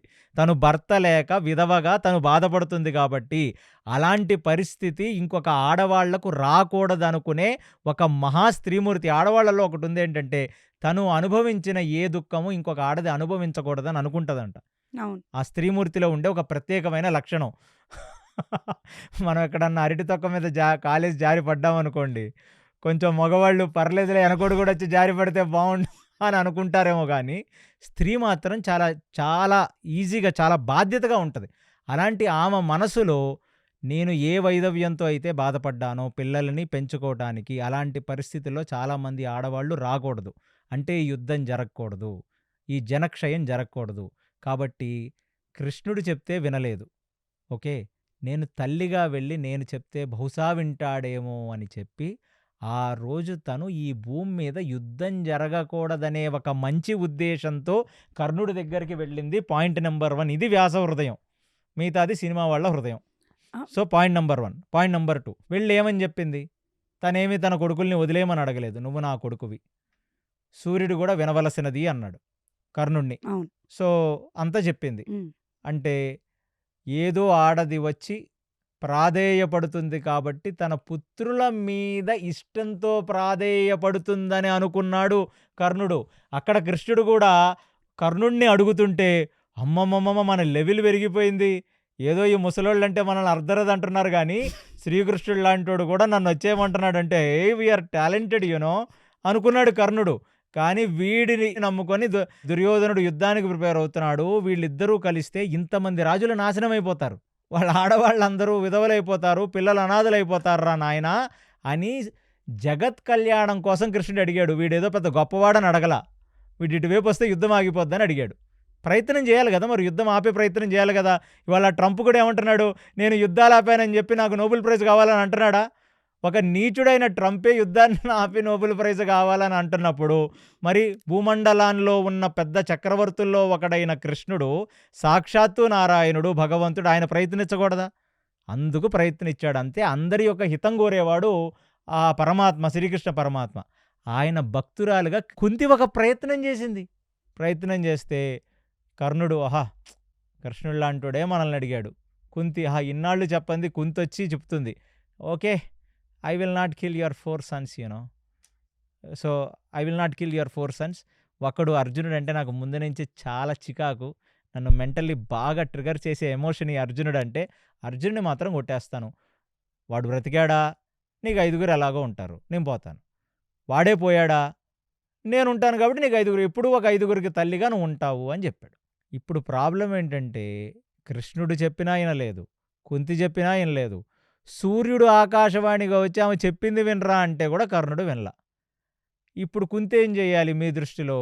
ఇదేమీ చెయ్యకుండా పోయి ధర్మరాజు దగ్గరికి వెళ్ళి, ధర్మరాజా నేను ఇప్పుడే మీ బ్రదర్ దగ్గరికి వెళ్ళాను అంటే, which brother which brother Bhima, Arjuna, Nakula, Sahadeva? No you have another brother and that is Karna అనగానే ఒక్కసారికి ధర్మరాజు షాక్ అయిపోయి, ఈ బ్రదర్ ఎక్కడి నుంచి వచ్చాడమ్మా అంటే, అదంతా ఏదో జరిగిపోయింది నాయన, పెళ్లికి ముందు సూర్యుడితో జరిగిన ఒక దానికి పుట్టాడు, సో వాడే నీ నిజమైన బ్రదర్ అని చెప్పి కుంతి కానీ ధర్మరాజుకి చెప్తే, ధర్మరాజు ఫస్ట్ వెళ్ళి కర్ణుడు వెనకాల నించుంటాడు చేతులు కట్టుకొని, అన్నయ్య నువ్వు ఏది చెప్తే అదే కరెక్ట్ అన్నయ్య, నువ్వు ఏది చేస్తే నేను అదే చేస్తానన్నయ్య అని ధర్మరాజు నించుంటాడు. ధర్మరాజు నించున్నాడు కదా అని భీముడు నించుంటాడు. భీముడు ఇష్టం లేకపోయినా నించుంటాడు. ఏం చేస్తాడు? లేదా మహాభారతం ఇంకో రకంగా ఉండేదేమో, ధర్మరాజు అక్కడ ఉంటాడు, భీముడు యుద్ధం చేస్తాడు, మనకు తెలియదు అది. బట్ అట్లీస్ట్ నకుల సహదేవులు మాత్రం ఖచ్చితంగా అన్నయ్యానికే నించుంటారు. అర్జునుడు డైలమాలో ఉంటాడు, ఏం చేయాలో అర్థం కాక. అప్పుడు యుద్ధం భీముడు అర్జునుడు కలిసి కురుక్షేత్రం చేయాలి. అప్పుడు మేబీ అసలు కురుక్షేత్రమే జరగకుండా ఇంతమంది చనిపోకుండా ఉండే. మీ ఆలోచన ఏంటంటే మీలాంటి వాళ్ళకే ఈ తెలివి ఉంది, పాపం వాళ్ళకి లేదు, వ్యాసుడికి, కృష్ణుడికి, కుంతికి లేదు. ఓకే, అలాగే అనుకో, అసలు యుద్ధమే జరగకపోయి ఉండొచ్చు. దానికి కర్ణుడు ఫస్ట్ ఆఫ్ ఆల్ దుర్యోధనుడు యొక్క స్నేహాన్ని వాడు తుంచేయాలి. వాడు అది తుంచట్లేదు, అది ప్రాబ్లం. ఇప్పుడు కర్ణుడు వెనకాల ధర్మరాజు కూడా చేరతాడు, 100% చేరతాడు. ఎందుకంటే అన్నని చంపుకున్నాను కదా అని ఏడ్చి స్వర్గానికి వెళ్ళిన అన్న ఎక్కడున్నాడు? My brother where is Karna, I want to meet him once. బ్రతుకున్నప్పుడు ఎలాగో ఒక్కసారి కూడా అన్నాన్ని నేను పిలవలేదు. అంత ట్రామా ఉంది ధర్మరాజుకి. అవును. అన్నం చంపుకున్నాడు. ఆయన మనసులో 2 ట్రామాలు. అన్నం చంపుకున్నాం, గురువుకి అబద్ధం చెప్పాను. ఆయన పడుకున్నా, లేచినా, బిర్యానీ చూసినా, ఐస్ క్రీమ్ చూసినా ఆయన మనసులో మెదిగేది ఒకటే. అరే గురువుని అబద్ధం చెప్పి చంపాం, అన్నం చంపుకున్నాం. అంత సున్నిత మనస్కరుడికెళ్ళి కుంతి కర్ణుడు మీ అన్న అంటే, కర్ణుడి దగ్గరికి వెళ్ళి చేతులు కడుక్కొని అన్నయ్య నీకేది కావాలంటే అది నేను చేసి పెడతానన్నయ్య అంటాడు ధర్మరాజు. కర్ణుడు వెళ్ళి దుర్యోధనుడు వెనకాల నించుంటాడు. అప్పుడు వారక్కర్లేదు పాడక్కర్లేదు, దుర్యోధనుడే సింహాసనం మీద కూర్చొని ఇక కలిపురుషుడు చేసే ఆ కలియుగ సింహాసనం ఎలా ఉంటుంది అంటే, అప్పుడు నిజంగా ఈ తుర్కీయుల పాలనలాగా, బ్రిటిష్ పాలనలాగా, ఈ మోదీ గారు ముందున్న పాలనలాగా అంతకంటే అధ్వానమైన పాలన ఉండి, జనాల దగ్గర నుంచి పన్నులు వసూలు చేసి జనాలను ముప్పు తిప్పలు పెట్టి 3 చెరువుల నీళ్లు తాగిచ్చి, ఆడవాళ్లకు సేఫ్టీ లేకుండా కీచకుడు, జయద్రథుడు, దుర్యోధనుడు లాంటి నీచు కమ్యూనిగాళ్ళందరూ రాజులై ఏల్తా ఉంటే చాలా గలీజుగా ఉంటుందండి అప్పుడు. వద్దులేండి, కుంతి చెప్పకపోవటమే మంచిది. సో అది ఊహించుకోవడానికే చాలా కష్టంగా ఉంది. అప్పుడు కలియుగం అనేది ఇప్పుడు చూస్తున్నారే మీరు, 5,000 సంవత్సరాలు వెయిట్ చేయక్కర్లా. 5,000 సంవత్సరాల ముందే దేశాన్ని తాకట్టెట్టేసేవాళ్ళు. వాళ్ళు స్వార్థంగా ఇష్టం వచ్చినట్టు బ్రతికి, ఇష్టం వచ్చినట్టు పేటరేగిపోయి మొత్తం అసురులంతా ఒక దగ్గర చేరుండేవాళ్ళు. అందుకొచ్చాడు కృష్ణుడు. ఎందుకు వచ్చాడయ్యా అంటే, భూభార హరణానికి వచ్చాడు ఆయన. భూమి మీద దుష్టులు ఎక్కువైపోయారు, పాపాత్ములు ఎక్కువైపోయారు, కాబట్టి వాళ్ళ పాపాన్ని మొత్తం తగ్గిద్దామని వచ్చాడు. వచ్చినా భగవంతుడు, అందుకే నేను మీకు చెప్తుంది మహాభారతంలో తత్వం ఏంటంటే, ఎన్ని తప్పులు చేసినా భగవంతుడు ఒక అవకాశం ఇస్తూనే ఉన్నాడు. అదే ఫైనల్ అవకాశం. ఏంటంటే, ఒరేయ్ వాళ్ళకి 5 ఊర్లు ఏదో ఇచ్చేయండి, పోనీ ఆ ఇంద్రప్రస్థం ఏదో ఇచ్చేయండి, వాళ్ళ రాజ్యం వాళ్ళకి ఇచ్చేయండి రా మళ్ళీ తిరిగి. ఎందుకంటే సెకండ్ టైం పాచికల్లో రాజ్యమేం పెట్టి ఓడిపోలేదు వాళ్ళు కేవలం మీరు వెళ్ళమన్నారు, వెళ్ళారు అంతే. వాళ్ళు ఓడిపోయారు కాబట్టి వెళ్ళారు, తిరిగి వచ్చిన తర్వాత రాజ్యం ఇచ్చేయండి మీరు అన్నాడు. సూది మొన పెట్టే చోటు కూడా ఇవ్వనన్నాడు. చూసారా, అది అహంకారం పరాకాష్ట. 2 అమ్మో ఈ కృష్ణుడు వచ్చి ఫ్లూట్ ఊదుతున్నాడు ఇక్కడ. ఆల్రెడీ మనకు ముసలోళ్ళు ఉన్నారు లోపల, ఓ 3-4, విదురుడు, భీష్ముడు, ద్రోణాచార్యుడు, సంజయుడు, వీళ్ళందరూ ఇక్కడ ఉన్నారు. ఇంకా మళ్ళీ కృష్ణుడు కూడా వచ్చి ఫ్లూట్ ఊదితే మా గుడ్డోడు అసలే కొంచెం వీక్, వాడు కూడా మారిపోతాడేమో, ఓసారి రాజ్యం అలాగే ఇచ్చేసాడు పాచికల్లో ఓడిపోయిన తర్వాత కూడా, అమ్మో అమ్మో అని కృష్ణుడిని ఇంకా మాట్లాడనివ్వకుండా మొత్తం 100 మంది తమ్ముళ్ళు, కర్ణుడు, శకుని అందరూ కలిసి కృష్ణుడిని బంధించేద్దాం అనుకున్నారు. అంటే ఇంకెంత భరించాలి? పాపం అనేది ఏదో రోజు పండాలి కదా. ఆ పండింది ఇంకా ఆ రోజు. అప్పటికి బంధిద్దాం అనుకున్నా సరే కృష్ణుడు మళ్ళీ కర్ణుడు భుజం మీద చెయ్యేసి తీసుకెళ్ళాడు. ఇలాంటివి కనపడవు మీకు. అంటే ఎంత దయాహృదయం ఉండుండాలి కృష్ణుడికి, ఎన్ని తప్పులు మన్నించాలండి. శిశుపాలుడు 100 తప్పులు మన్నించినట్టు కృష్ణుడు ప్రతి వాడిని భరిస్తూనే ఉన్నాడండి, చివరాఖరి ఘటన వరకు. కాబట్టి అనవసరంగా మీరు కావాల్సిన రామాయణాన్ని, మహాభారతాన్ని మీరు ఊహించుకోకుండా ఇలా జరిగి ఉండుంటే ఎలా ఉండేది, కుంతి కర్ణుడిని పెంచుంటే ఎలా ఉండేది. అంటే వ్యాసుడి కంటే గొప్ప స్క్రీన్ ప్లే రైటర్సు, తాత్వికమైన వ్యక్తులైతే మీరు కాదు. నేను ఈ మధ్య ఏదో రీల్ విన్నా, కర్ణుడిని కుంతి పెంచి ఉంటే మహాభారతం ఇంకో రకంగా ఉండేది. ఏముంటుంది, కర్ణుడికి ఫాదరే ఉండడు, ఆల్రెడీ కొడుకున్న అమ్మాయిని ఎవడు పెళ్ళే చేసుకోడు. సో అందుకనే మనం ఎప్పుడు కూడా దైవాధీనంలో మనం ఉంటామంటానికి ఇదొక సాక్ష్యం. కానీ మీరందరూ అర్థం చేసుకోవాల్సింది ఏంటంటే, భగవంతుడు మనకు అవకాశాలు ఇస్తూనే ఉన్నాడు. కుంతికి పుట్టిన పిల్లలకి చివరాఖరి వరకు రాజ్యమే లేదు, కేర్ ఆఫ్ అడ్రస్ లేని వాళ్ళగా బ్రతికారు. కుంతి నుంచి వేరైన కర్ణుడు అంగరంగ వైభవంగా అంగరాజ్యాన్ని ఏలుకుంటూ సింహాసనాల మీద లగ్జరీస్తో బ్రతికాడు. అది మాట్లాడరు. కుంతి పెంచి ఉంటే కర్ణుడు కూడా వనవాసాలు అవి చేసుకుంటూ ధర్మరాజు పక్కన ఆయన కూడా ఒక యాపిల్, ఒక దానిమ్మ అవి తినుకుంటూ చాలా అధ్వానంగా ఉండేవాడు. కాబట్టి అదే అండి, మనం మన తలరాతల్ని తీసుకురాము ఇక్కడికి, మన ప్రారంధం మనం అనుభవిస్తాం. ఎంత ప్రారంధం అనుభవించినా, ఎంత కష్టాల్లో ఉన్న ధర్మాన్ని పట్టుకోగలిగిన వ్యక్తి పక్కన భగవంతుడు నిలబడతాడు. అందుకే ధర్మో రక్షతి రక్షతః, ధర్మస్య ప్రభు రచ్యుత. అందుకనే భగవంతుడు భక్తులం మేము, తిరుపతి వెళ్తాం, ఉండిలో డబ్బులేస్తాం, గుళ్ళకు దానాలు ఇస్తాం, ఇవేవి మిమ్మల్ని రక్షించవు. మీరు ఇవేమి చెయ్యకపోయినా శ్రీకృష్ణ పరమాత్మకు నచ్చింది ఏమిటి అంటే కేవలం మీరు ధర్మాన్ని పట్టుకొని ఉండటం మాత్రమే ఆయనకి ఇష్టం. ఆయన భక్తులం అని చెప్పుకోవాలంటే మన దగ్గర ఉండాల్సిన బేసిక్ థింగ్స్ ఏంటంటే మోరల్ ఎథిక్స్ అండ్ వాల్యూస్. ఆ ధర్మాన్ని మనం పట్టుకోవాలి. అది సనాతన ధర్మం. కృష్ణాయ వాసుదేవాయ హరయే పరమాత్మనే ప్రణత క్లేశనాశాయ గోవిందాయ నమో నమః. సర్వం శ్రీకృష్ణార్పణమస్తు. విన్నారు కదండి కేసీ గారు ఇచ్చిన ఆన్సర్స్. మహాభారతం మొత్తం 3-4 ఎపిసోడ్స్లో కంప్లీట్ అవ్వబోతుంది. మీకు ఇంకా ఏమైనా క్వశ్చన్స్ ఉంటే డిస్క్రిప్షన్లో ఉన్న ఈమెయిల్కి మెయిల్ చేయండి. వచ్చే ఎపిసోడ్లో వాటికి ఆన్సర్స్ కేసీ గారిని అడిగి తెలుసుకుందాం. అంతవరకు చూస్తూనే ఉండండి కేసీ టాక్స్. హరే కృష్ణ.